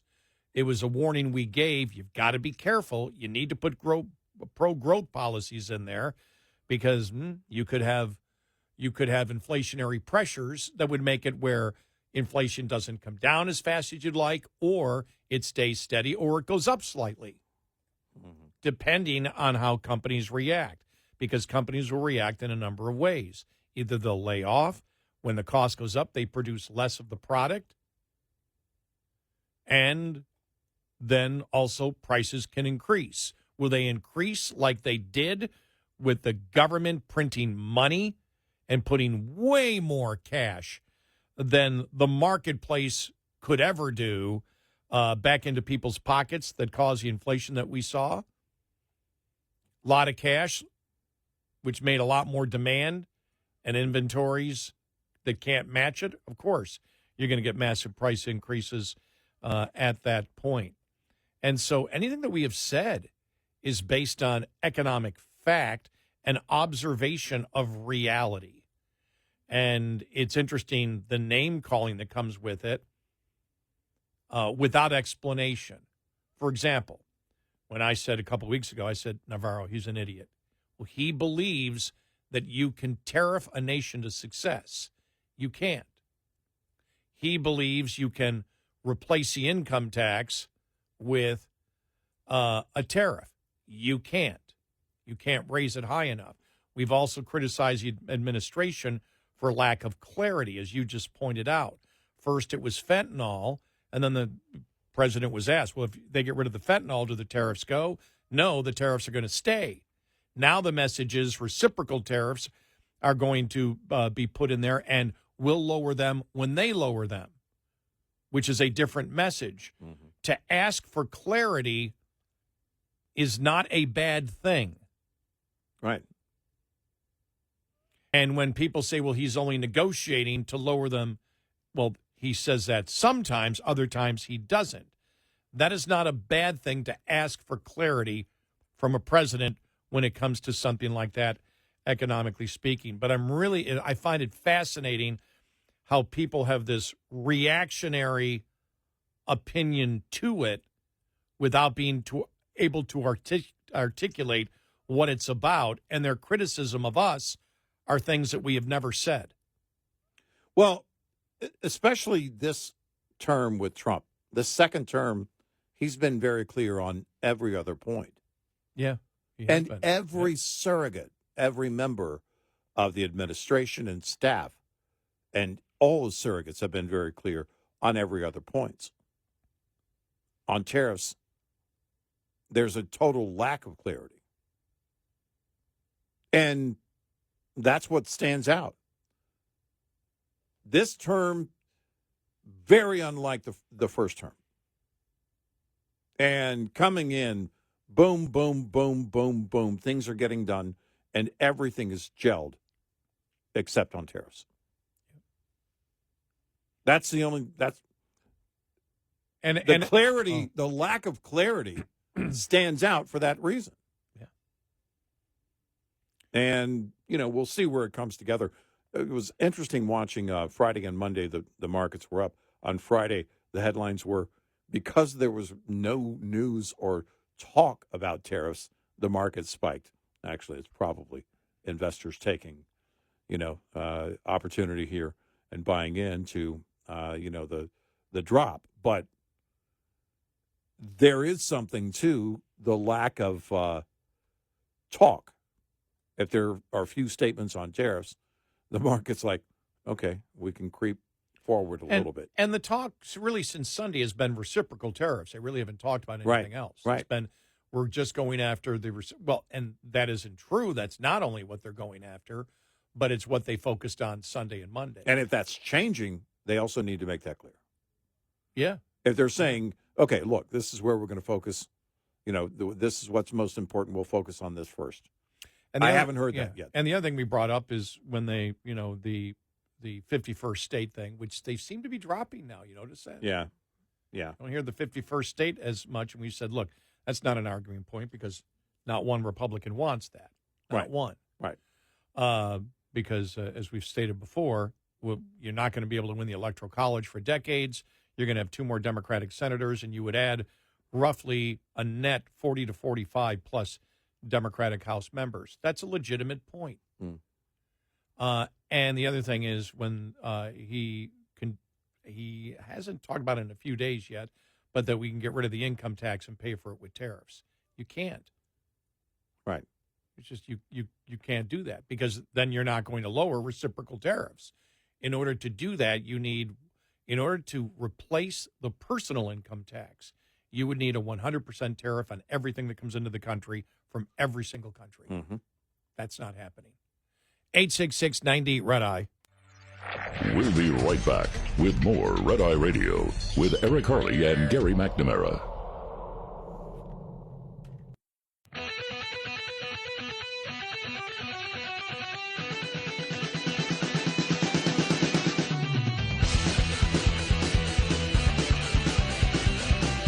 It's Red Eye Radio. He's Eric Harley, and I'm Gary McNamara. Coming up following the bottom of the hour, a Democrat strategist talks about what is wrong with the Democratic Party right now. Here's a headline I love. MSNBC host rages and quits Democratic Party on air, blames Chuck Shumer for caving. It's really fascinating what's going on between the leadership of the House for the Democrats and the leadership of the House the Senate for Democrats right now. It's fascinating. I have no idea where it's going to end. Well, it makes me wonder. I mean, is Schumer going to? I don't see Schumer caving and resigning, stepping down. But then again, I can't predict anything from the left right now. I don't know where they're going to go. I'm expecting a poll in the next couple of days for Democrats. Should Schumer resign, retire, whatever? Mm-hmm. Yeah, sure. Will he become the Mitch McConnell of the Democrats? Right. Yeah. No, I think there is something to that. Well, I thought it was naturally going to happen. He was aging out anyway.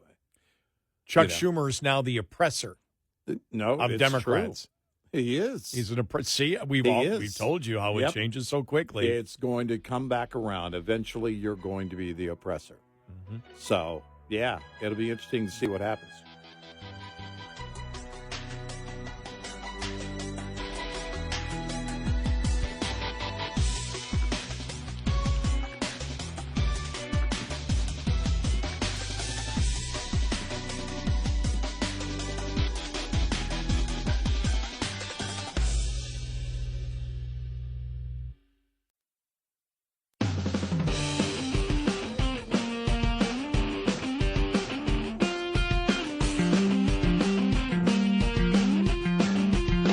Catch all 5 hours of the show live every night on the Red Eye Radio app. Available in the App Store. Red Eye Radio. And he's Eric Harley, and I'm Gary McNamara. Good morning. Download our Red Eye Radio app today, and you can listen when and where you choose. Our new Red Eye Radio app. Uh-huh. And if you had the old Red Eye Radio app, it was updated. So it was. Yes. So. And don't try and be a hipster and keep the old app. Yeah. You like the show better on vinyl. We know. MSNBC host Simone Sanders Townsend abruptly announced her departure from the Democratic Party over the weekend, shocking her co-host as she declared that Senator Chuck Schumer and a handful of other Senate Democrats who had voted with him to pass the Republican-led continuing resolution blew it.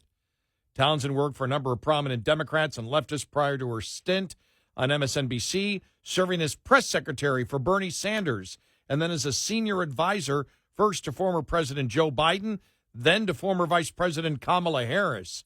So she has a great track record of winning.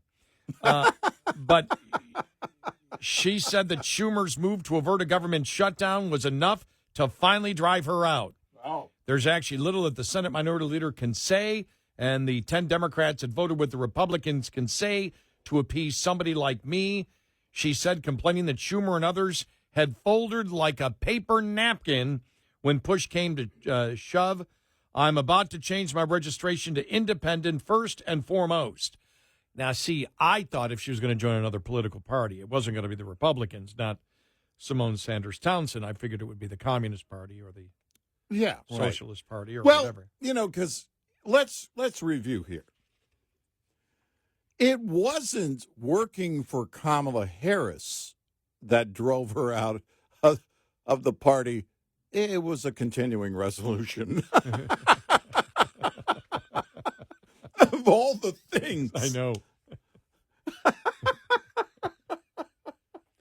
A continuing that's where I draw the line. I know.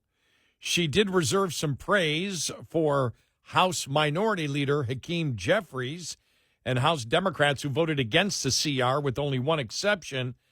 Shout out to the High King Jeffries.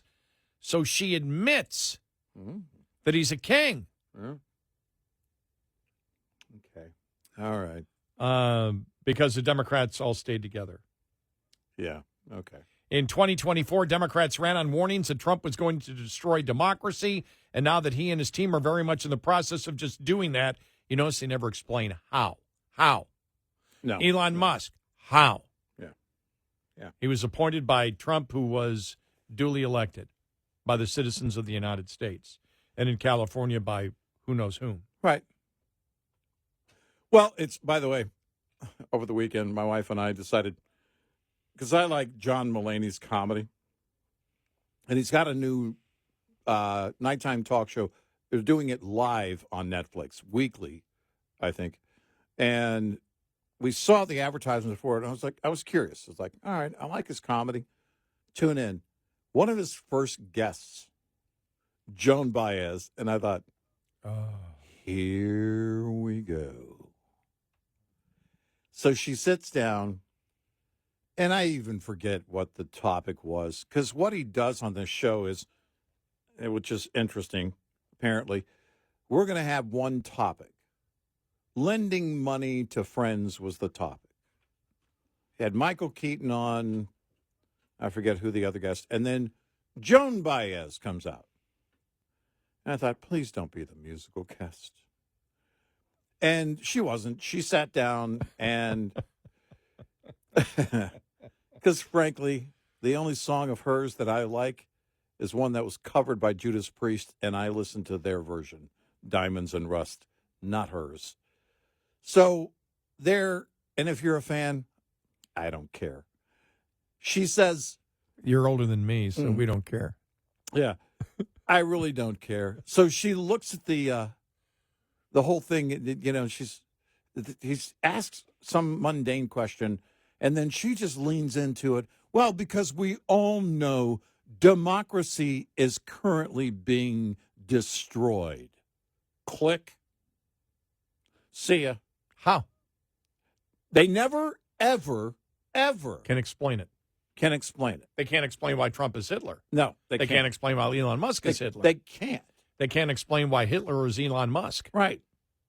Now, if Rob Halford from Judas Priest would be sitting there, I know he's British, but he lives in Arizona, and he would be explaining, like, well, it's Rob Halford, and he's metal, so I'm still going to listen.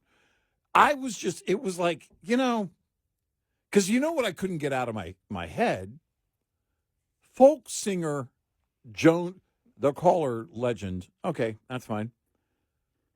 But hippie, right? And we go back to the whole idea of hippies back then, and you would call her one of the original hippies, right? I mean, the night they drove old Dixie down. Yeah, and you all know, the I mean, people were singing. Yeah. Na, na, na, na, na, Right. na, na, na, na, yeah, so thanks. I got that song stuck in my head.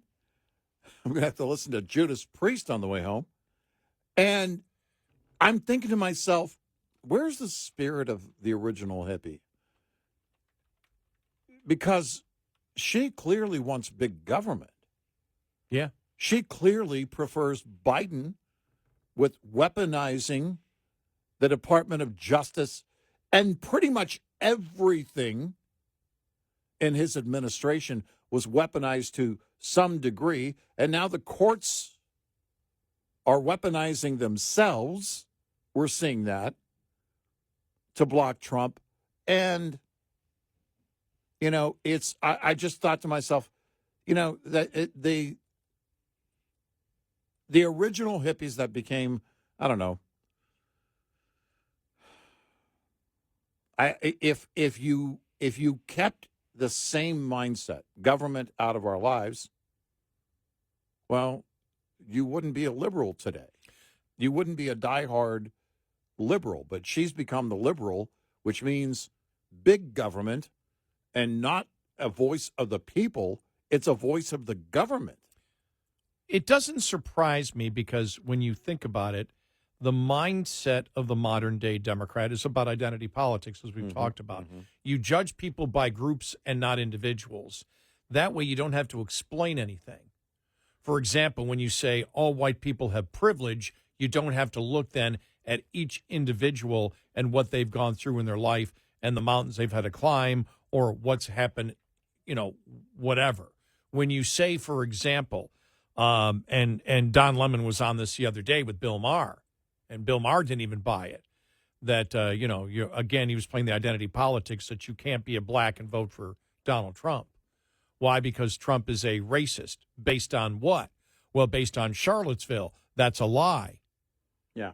So to me, what it is using the term Nazi or democracy has ended. You label something, you put a label on something, therefore you don't have to explain how you got to your opinion. You using the label is their argument. Yeah. And, we talked about the was Wall Street Journal or National Review yesterday that did that did the story on anger is not a position. Right. Anger is not an argument. Right. Yeah. But it is for the left. Anger and labeling is their argument. If you ask, could you explain it further? That's when they get upset at you and then start throwing the names that, you're only asking that because you're a racist, you're a Nazi, you're Hitler, you're transphobic. Remember when Josh Hawley was asking that professor, look, I want to understand what's going on here. Well, you answering these questions is transphobic. Yeah. Why? I want to know how you get to your opinion. How is that transphobic? Because anybody who is transgender has a much greater risk of committing suicide, and you're helping them get there. Right. I'm asking a question, and if people are that upset where they'll commit suicide because I'm asking a question, maybe the problem is deeper than them believing that they're the opposite sex. Right. Yeah. But they don't have to. You don't have to explain anything when you're angry and you label. Yeah. Yeah. That's all you need to do. You don't need to explain anything. You don't need to explain your position. That's what they view as the beauty of identity politics. All we do is, I'm right because you're a Nazi. How? Because you voted for Trump. How does that make me a Nazi? Because you believe in the same thing as the Nazis. No, it's the opposite. As yesterday, we tore apart, for example, the techno-libertarian who is Elon Musk. Elon Musk is the opposite of Hitlerism, is the opposite of fascism. Right. He's the complete opposite. But then you see what they've done by doing this, by labeling, because they can't explain what they believe, by labeling racism, they call anti-racism. Yeah. And anti-racism, when you say, no, I don't see color, I believe in the individuality I believe in the individuality of every soul. Well, that's white supremacy, because white supremacy believes in individualism. No, it doesn't. Right. White supremacy is racist. It believes in the same identity politics that you're promoting. So they never have to explain anything. They simply demonize and label. They pick out what they view as the most evil, and that's Hitler, and you're Hitler and you're anti-democratic. How? Because you vote for this person, and this person believes in what? Explain it. Right. I don't need to explain anything to you, you Nazi.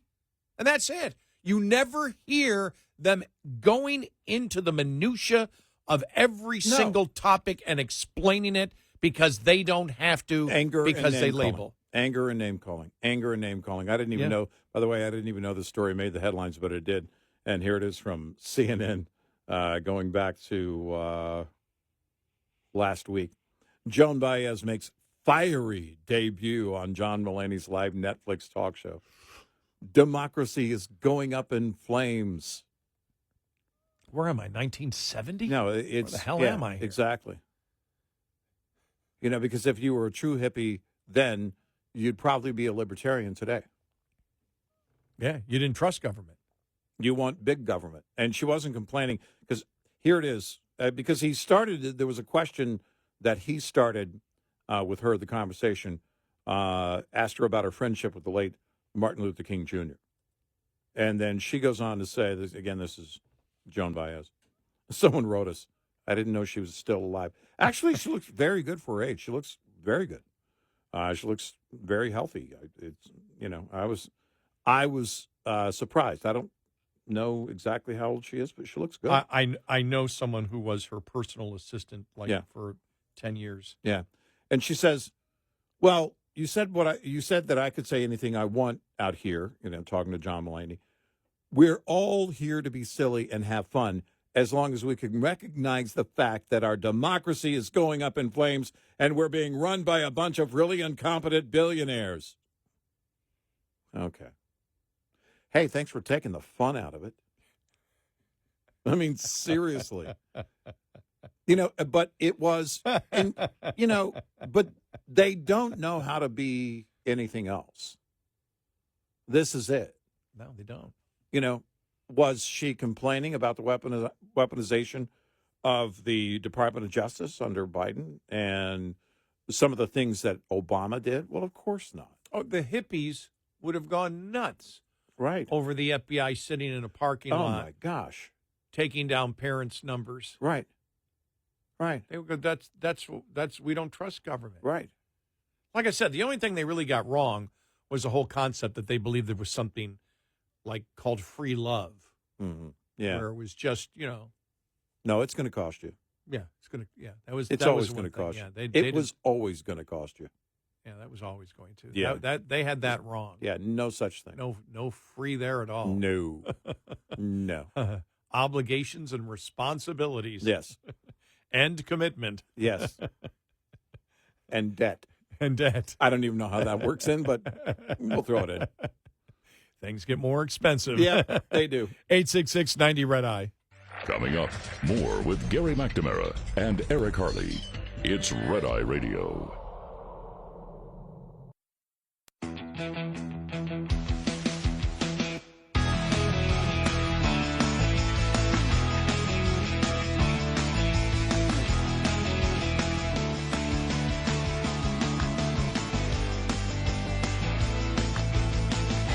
It's Red Eye Radio. He is Eric Harley, and I'm Gary McNamara. Good morning. Welcome. Coming up following the top of the hour, we'll hear from a Democratic strategist on what's going on with the Democratic Party. It's really fascinating. I mean, this next couple of weeks is really going to be interesting to see where the Democrats go. What are they going to do on anything? I mean, what's going to happen? Do they want – I just imagine the calls for Schumer to resign are going to keep growing. Yeah, I think so. Because everything the polling, no matter who you poll, shows that the Democratic voter wants to be as radical as the members of Congress are. Yep. So where does this all go?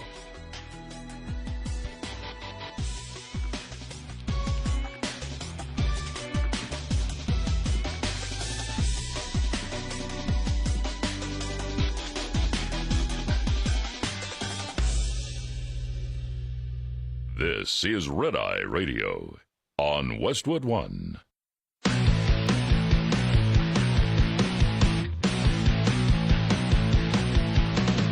Now, it's Red Eye Radio. Gary McNamara and Eric Harley talk about everything from politics to social issues and news of the day. Whether you're up late or you're just starting your day, welcome to the show. From the Uniden America Studios, this is Red Eye Radio. All across America, we are Red Eye Radio. He is Eric Harley, and I'm Gary McNamara. Welcome and good morning. Thank you for being here. All right, let's go to this audio cut. All right. Douglas Schoen, the Democrat strategist, and Bill Clinton pollster, said the Democratic Party is lost. Here was part of that interview yesterday on Fox News. I feel that they're heading towards further destruction and devaluation of a brand that is at an all-time low, Brian. I've written and said, as you pointed out, that the Democrats should compromise where appropriate and disagree where they must on things like Social Security and health care and the like. But to just oppose, as my party has, is embarrassing and wrong. Chuck Schumer had no choice. Am I right? Yes, you're absolutely right. Because it would have given Donald Trump more power to do whatever, fund whatever he wanted. And it's obvious Democrats would be responsible. The New York Post has an editorial about that. Why do some rational thinkers like Nancy Pelosi, who is very savvy, why does she feel differently? They're so angry with Trump. What, the pundits have called Trump derangement syndrome is such that people can't put the greater interests of the country and indeed the party ahead of their narrow partisan interests. I think we need to keep our government open at a time of economic dislocation and uncertainty. And I think Schumer did the right thing under difficult circumstances. There you go. I think he was I think Brian was a little bit too complimentary of Nancy Pelosi there, though. That's the only disagreement that I would have. Yeah. But Douglas Schoen, remember, it was him and Roy Teixeira that wrote a couple of articles. This goes back before Biden pulled out. That both articles, remember, we had both those that one night. We read both of them, and both were basically saying Democratic Party has to go more MAGA. Yeah. They've got to embrace, some of the positions of Trump. And Kamala tried to. Yeah, she did. She did. She tried to, but nobody bought. And we had said at the time, we said nobody's going to buy it. No one's going to buy it. Yeah, you can't sell that coming from her. She came out full force. Remember, with the first ad that was within 24 hours. I swear, it all happened on a Sunday, and by the time we got here on Monday night, that commercial was already done. Yeah, remember? Yeah, the commercial on the border. Yep. Trump caused the border problem. I'll solve it. I'll be tougher on the border than Trump. You and I are looking at each other, going, "Yeah, seriously." You think anybody's going to buy that? But that's the most interesting thing here in American politics right now is where the heck does the Democratic Party go? They don't want to listen to anybody who says you got to change, right? No, they don't. In fact, I'm shocked. Look at what okay. They're abandoning the party because of a continuing resolution. But they didn't abandon the party when Kamala went all MAGA. No, you're right. Yeah, absolutely. That was okay. She wants to build a wall. That's fine. And the reason is because they know she was lying. Yeah, exactly. They didn't buy that. Nobody bought that. And they were willing to turn the other way and not address it. Schumer on a continuing resolution. It's the end of the world. It's exactly what we said a couple of weeks ago in that you can't agree with the GOP because the GOP is Trump. You can't do that at any level. You cannot cooperate. Remember,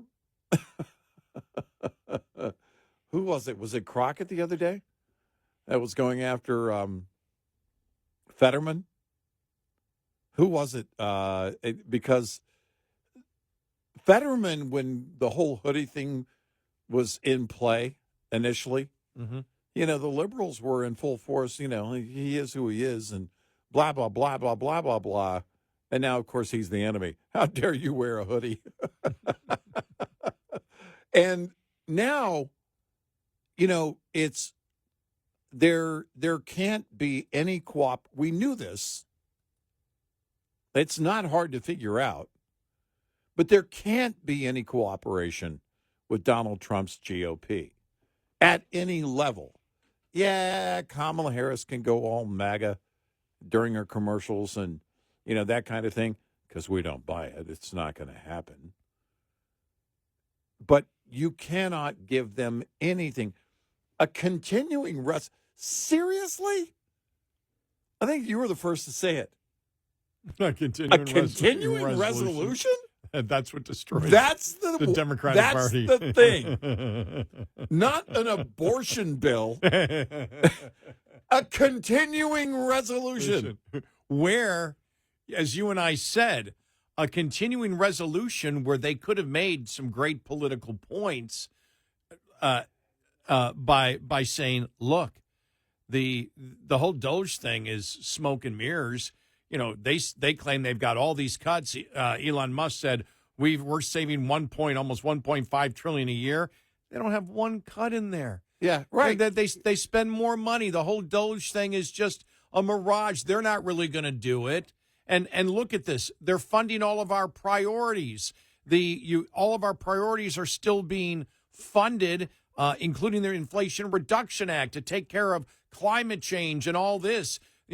Of course we're going to sign it. There's some bad things in it, but we're going to sign it because the Republicans basically have gone against what Trump wants. This is an anti-Trump Doge continuing resolution. We're going to vote for it. Exactly. And he probably wouldn't have gained many more Democrats than he got on board, but he could have made some calls, right, before he comes out with that position to other members in his party.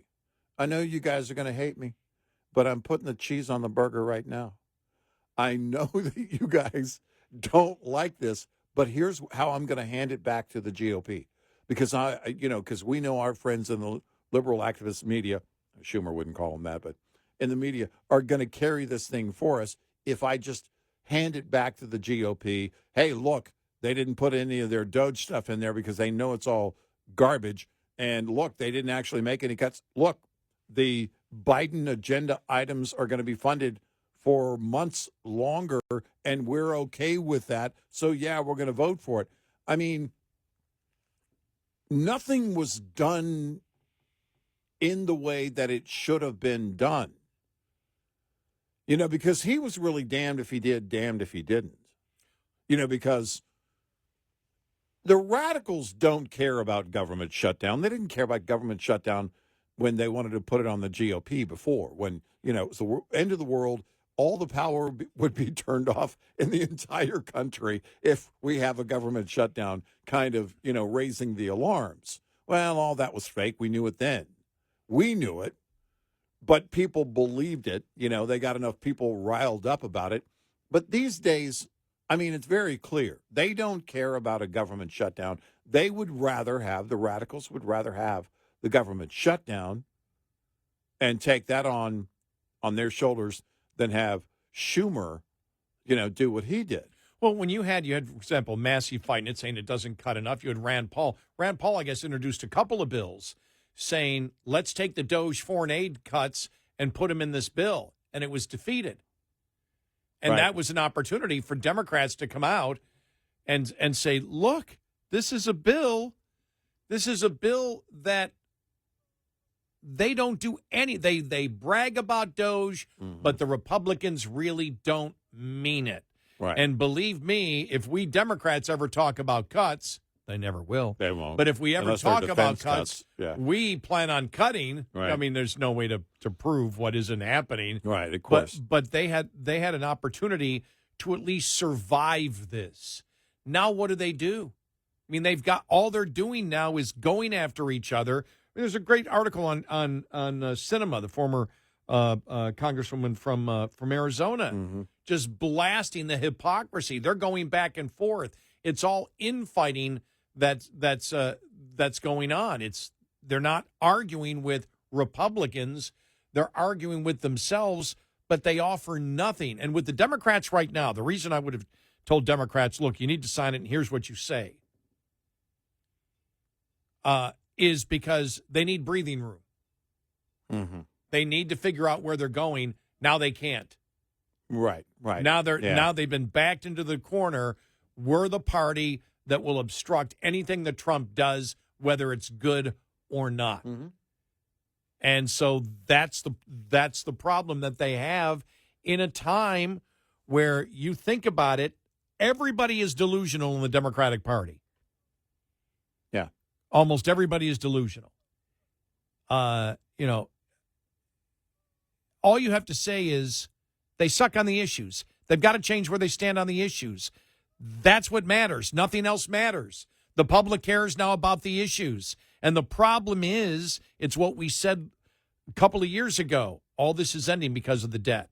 Because of the debt and the spending and inflation and everybody else, the public now knows unlimited government spending can happen that you can't have all the programs you want because you end up causing inflation when you do. We learned that. Yep. The public finally had to pay for out-of-line spending. Yeah. The public finally had to pay, and you paid for it. You felt it in inflation, in the monetary policy, in order to cover the debt and have super low interest rates. So the interest on the debt wasn't that great. As we all know, they printed money to buy their own debt to keep the interest rate low. Yeah. They did everything they possibly could to manipulate and make it so they could continue, with the debt. And then, because of what they did, massive inflation hit, and then the public had to pay for it. And then you and I said they used to throw out things that were hypothetical. Minimum wage, raise the minimum wage, no problem with that whatsoever. Spend as much money, invest. There's no problem whatsoever. Now the public knows, no, there's a problem. Why? The public is starting to understand economics. It's that simple. Yep. Well, how economics works, and you can't. And the immediate impact that they've been facing, that the American public has been dealing with since record inflation for a generation hit. Yeah. That's the reality that keeps working against the Democrats that still live in this delusional state. And then you look at Newsome then, who's trying to move. Wants to run for president. The polling from the Democrats absolutely sucks for his podcast. We said that would happen. Yeah. I'm reading here Margaret Sullivan. I know who she is. She used to be the editor of the Buffalo News. Why is Newsome handing Steve Bannon a megaphone? You think Democrats want Newsome sitting down with Charlie Kirk and Steve Bannon? No. And having conversational conversational discussions with them? Are you out of your freaking mind? Right. So that shows you how far Newsome is off. That shows you how he lives in his own bubble of California or bubble of delusion, because that's not even let me take that back. That's not the bubble of California, because the bubble of bubble of California doesn't want Newsome talking to Steve Bannon and Charlie Kirk. Well, his blue bubble is changing, and he no longer belongs in it. Yeah. He doesn't get it. He can't read the room. He can't read the room. That's all his. And so my question, I guess the thing I'm most interested in, what is the first issue that the Democratic Party embraces in order to move them more into the mainstream? They've got to embrace some issue. Yeah. They keep saying, oh, no, it's the style. It's how we say it. It's where we say it. Yeah. It's we don't have a Joe Rogan. It's no. You suck Gotta be the on issues. the issues. And where are they going to change? What are they going to present? What's going to be that one thing that they grab hold of and really connect with people on? I don't see it. What is the issue that they're going to lead on that Trump hasn't already co-opted? That's the one thing. No, that's the one thing of the populism inside the Republican Party. Right. You've taken that away from the Democrats. Exactly. So how do they get it back? They cannot, over the next 3.5 years, well, more than 3.5 years, they can't agree with Trump on anything. No. So what are they going to do? Right. And that's why, for example, on the economic thing, when we look at Trump's numbers on economics, we say he's got to get that back up there. He's got to get it back up there. That's our concern with the whole tariff thing. We don't want Democrats to win. Now the number one issue is the economy, because people look at it and say, he solved the border problem, didn't he? Right. They're still going further, but they look at it. That's all taken care of. What's next? Economy. Yep. We still want prices to be lower. Now they are out there promoting that gasoline and eggs are lower. Gasoline got down for me to where it was in early January. We're finally back to the $2.50 range because it went up to like $2.90, and now it's back down to, I think, $2.59 again. I've been paying attention here. So that's down. Eggs are down. Yeah, they expect eggs to go back up. There's going to be an ebb and flow of supply issues there. But, it's I don't know, because the whole Schumer thing, seriously, that's the thing. If you realize if they keep this up on the Schumer thing, they're going to have a continuing resolution revolution.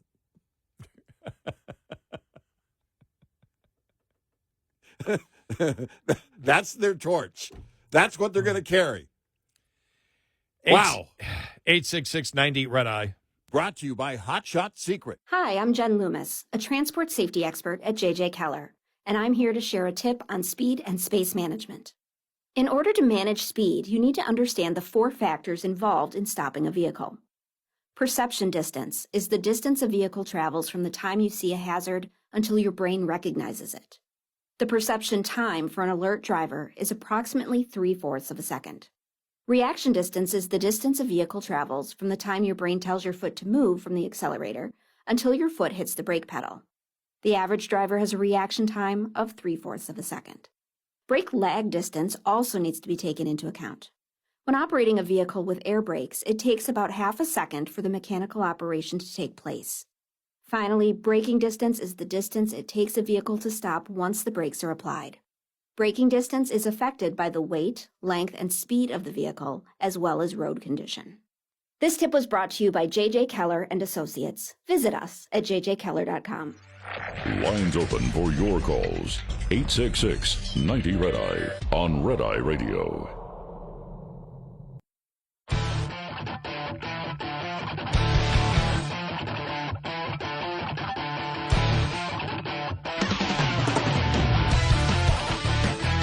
It's Red Eye Radio. He's our crony, and I'm Gary McNamara. Welcome and good morning. AutoPen. I saw that some editorials out there yesterday, even from some conservative publications, saying, this isn't going to go anywhere. So Trump, use the honeymoon period to focus on something else. Look, I have no problem him bringing it up. I think it's a really important question that a lot of Americans want to know. Would want to know. Was Biden in charge? Right. We understand the concept of the AutoPen. Well, the AutoPen's used for a lot of things. Well, it's not whether it was used. We know it's legal to use. It's whether he knew that it was being used. Right. And so it's interesting. Alan Dershowitz talks about it. But I think it's something that's a legitimate thing. It's not the only thing you bring up.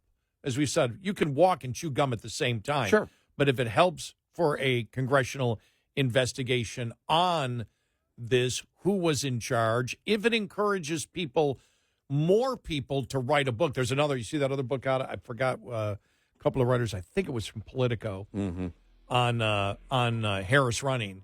Yeah. And saying Biden told her precisely, you cannot deviate from what I have done at all. Right, yeah. And so we know the books are coming out. If it helps get another book out, I'm all for it. Sure. Yeah.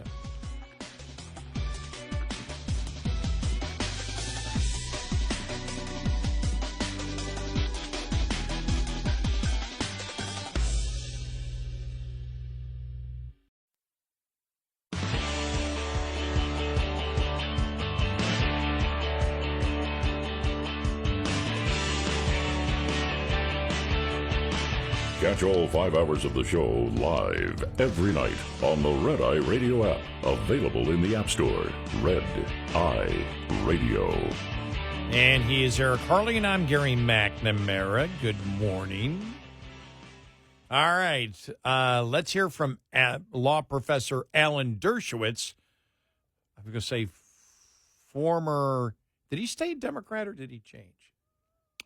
I don't remember. I don't remember if he announced how he voted last time. Yeah. But he's been a lifelong Democrat, though. Yes, lifelong Democrat and formerly liberal law professor. I mean, I don't know if it's formerly.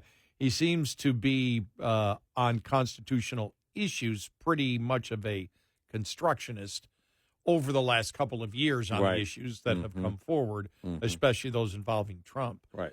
But here he is yesterday on the AutoPen and what he thinks about that whole situation. Well, there are two issues. One, what is the document that was signed? And second, what was the nature of the AutoPen documents? The Constitution requires that any bill, before it becomes law, has to be directly signed by the president. The Constitution says he shall sign, not the vice president. He can't delegate it. He must sign. And so if a bill is signed by auto pen, I think there's a very substantial argument that it's unlawful. Pardon, on the other hand, it simply says in the Constitution, he shall have the power to pardon. And I suspect that probably the courts would say that the president can pardon orally. Then he doesn't have to write it down. He can pardon orally. So the only question as to pardons is, did he exercise that power, or was it exercised by someone else? We know it was he who exercised the power to pardon his son because he talked about it. But the pardons that came on the last day in favor of the January 6th congressional people, we don't know who authorized that. Now, the next question is, who would have standing to challenge it? Trump doesn't have standing to challenge it. The person who got the pardon wouldn't have standing to challenge it, obviously.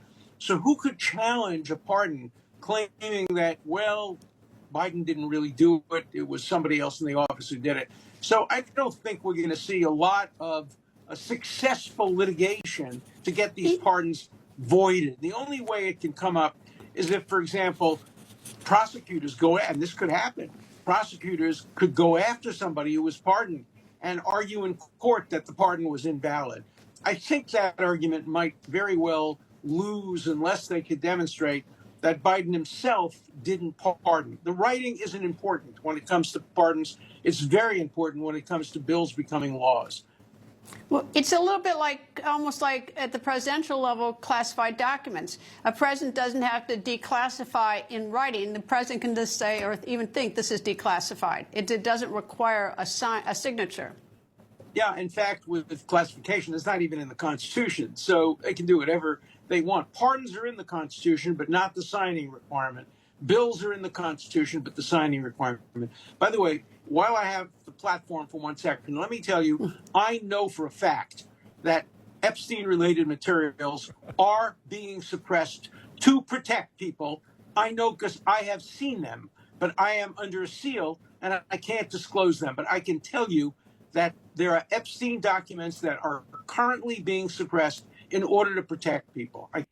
There you go. I had to get that last part in there when he had. That's on from Newsmax, by the way. That's with Greta Van Susteren. Well, you got to say her last name because if I say Greta, somebody's going to say, right? She got a show. When did she get a show? Isn't she young to have a show? Fascinating, but I have no problem. I saw a lot of people, conservatives. Well, he shouldn't be. Why not? I don't have a problem. In fact, I think it's critical that we get through all of this. And like you said earlier, you can walk and chew gum at the same time. Is this the only thing you tackle? Well, let's look at today's agenda. JFK documents, 80,000 files, and a call with Putin on the war with Ukraine. Sounds like a slow day in the Trump administration. I mean, there's so many things going on right now. It's okay that he's got basically an entire team that can handle a number of things, including this, because it's important to know how presidents act, but also in the event that we have a president who is incapacitated for whatever reason, there are issues, and we all now know, Levitt yesterday, that we can all agree now there were cognitive issues, she said almost with a smile, basically in the press room, because everybody now, and we said this yesterday, nobody is even trying to defend it anymore. But in this case, it's important to know what he authorized, what he didn't, but then also who took it upon themselves to do it, because they don't have the authority. And you can say, well, it wasn't Biden. Biden wasn't in charge. I want to know if any laws were broken by people that were part of his staff, family, or otherwise, where they took it upon themselves to do any of these things, because they do not have such authority unless he gives it to them. Well, my concern, my biggest concern, is the fact that we need to find out whether there was a breakage in the chain of command. Mm-hmm. That's extremely important. A president having the cognitive ability to go to war. You know, there was a lot of things that I had said, and I think it I forgot what it was. It was Iran or the Middle East when there were attacks that were being made, and you and I asked the question. Oh, I know what it was. It was in response to Israel. It was going after whether it was Hamas or Hezbollah and what they were doing. And I asked the question, which was more of a statement, where I said, do you think that Joe Biden actually knows the inner workings of all these different groups and actually sat there with the Department of Defense and said, okay, attack this, attack this, attack this, attack this, attack this, or whether he was told, you know, by a general that he would have a briefing that he would fully understand and ask the right questions? I have great doubts about that. And so the only way, you know, you try to find an in to find out what was going on in the administration. The books are starting to come out now from reporters that are interesting. Will there be more books? And will any book talk about the fact of, for example, when the United States retaliated against Hezbollah or Hamas or the Houthis, that did he know what was going on? Did he actually approve that? Did he understand what was going on at that particular point? Did he understand the legislation? Remember, this is a guy who could not stand for 1 minute and ask a question or be asked a question. He couldn't do it. He didn't have the ability. And so it's very important to find out, just so it doesn't happen again. If it happened, that we have a president who does not have the cognitive abilities to be president of the United States, that he didn't know what he was signing, and he didn't actually sign pieces of legislation, that it was done by auto pen, and on some of the pardons, it doesn't matter whether it's signed by auto pen or not. Did he actually approve all of those hundreds upon hundreds of pardons that came the last couple of days? Or was that done by someone else? Was any of this under his authority? Because it all, for me, comes back to the chain of command. Was he in charge of the armed forces? Did he have the cognitive ability? That's not a conspiracy theory, because everyone knows he had massive cognitive problems. That's why he didn't run for president of the United States. That's why Democrats didn't want him to run. That's why the special counsel said he does not have the mental capability to stand trial. And so I think it was the Wall Street Journal that said, you know, basically, why is he doing this? Why is Trump doing this? Because there's an important reason for him to do it. Oh, no, I think it's very important. I think it needs to be done. You know, and everybody thinks that everything Trump does is because he wants revenge. Not necessarily. That's bizarre what went on with Biden. Remember the debate where he basically looked at me and goes, whatever, you know, go ahead. He just let him talk or whatever. He just Trump shook his head. And I think that was the point when Trump shook his head. Like, my God, this guy he doesn't have it. You know, what the hell is he doing out here? This is the United States of America, and you're putting me up against somebody who doesn't even have the cognitive ability to answer a simple question. Well, and you know, and the whole thing, too, because the media wants to frame it as, the liberal activist media wants to frame it as, you know, this is Trump's revenge and revenge. Well, that's the emotion in it. Let's take a look at the real issue at hand. If something wrong was done, shouldn't there be a correction? You know, one of the back and forths yesterday with Levitt and the press was someone asking her a question. Well, these are just, and basically the premise was, well, these are just accusations with no proof. And Levitt said, well, you're the reporter, find out. Why don't you go look and see what happened here? Basically, she was saying, in that case, the media needs to go do their job. Now, they're not journalists, they're activists, so they believe their job is to sit here and go against Trump and defend the former Biden administration. But if you're doing real journalism, if you really want to know the truth, go look into it. You might find that this is only some kind of revenge tactic by Trump and nothing else, or you might find some wrongdoing was done. And there are people responsible, and they need to be held accountable. That's a great point.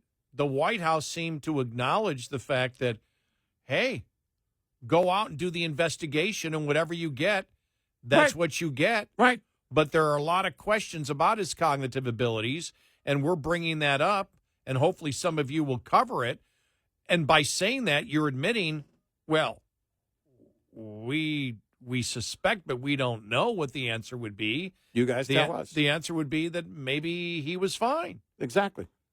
You're sort of communicating that message out that we're not afraid of it, but something was going on. Right. And, you know, that auto pen was used so many times, and we know he didn't have the cognitive ability for a normal reporter. If you're a reporter, not a political activist, that would put off bells saying, okay, we at least need to do some homework on it. Well, look, because we've seen the turn in the media, especially since the Wall Street Journal did their report in December. And then, you know, the liberal activist media, oh, I guess we underreported it. Why did we underreport it? I don't remember. And then, you know, and all the way down to Joe Scarborough.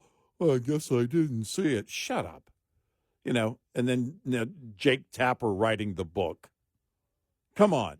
So now, like Levin said yesterday, we can all agree there was an issue. So, and nobody can debate that. And you can't debate it. No, you can't. Nobody is debating it anymore. So now, here's what we found. You guys go do your hunting and see what you find. And if it reflects negatively on Trump, it reflects negatively on Trump. Go find the truth. Go find the truth. How is it not a story? How is this not important? It's critical. Because if you can have people that can manipulate at that point, forget cognitive issues. What if they could manipulate to the point of, you know, getting control of the auto pen or, you know, whatever it might be? That role, the executive power, is critical.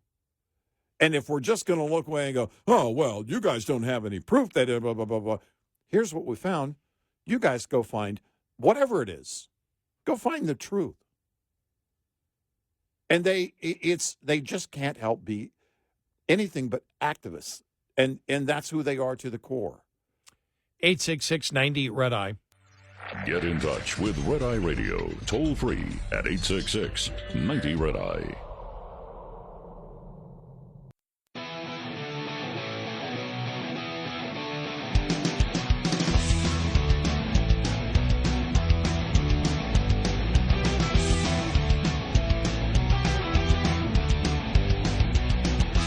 It's Red Eye Radio. He's Eric Harley, and I'm Gary McNamara. Download our Red Eye Radio app today. Hey, our show ends in just an hour, and after that, we record our entire show, and it becomes our podcast. So if you can't catch all 5 hours, if you can only catch a couple of hours, and you want to catch the beginning of the show, you can do that on our Red Eye Radio app, our new Red Eye Radio app. And if you have the old Red Eye Radio app, it has been updated, just so you know that. And if you can't, during the show, listen to us on one of our great radio stations, we stream all 5 hours live. Yes, we do.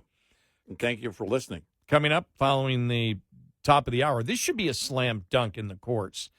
Federal government going after Maine for violating Title IX. Yeah. Obviously, they are. Yeah, right. Because obviously, Title IX was for biological women. Yep. We all know it. Yep. You can't debate it. Right. Obama and Biden decided on their own. Yeah. And, you know, we get into where people talk about the separation of powers. This is clearly one where Biden and both Obama said, we don't care what the law says. Right. We'll just make stuff up as we go along. Right. This is our interpretation of it.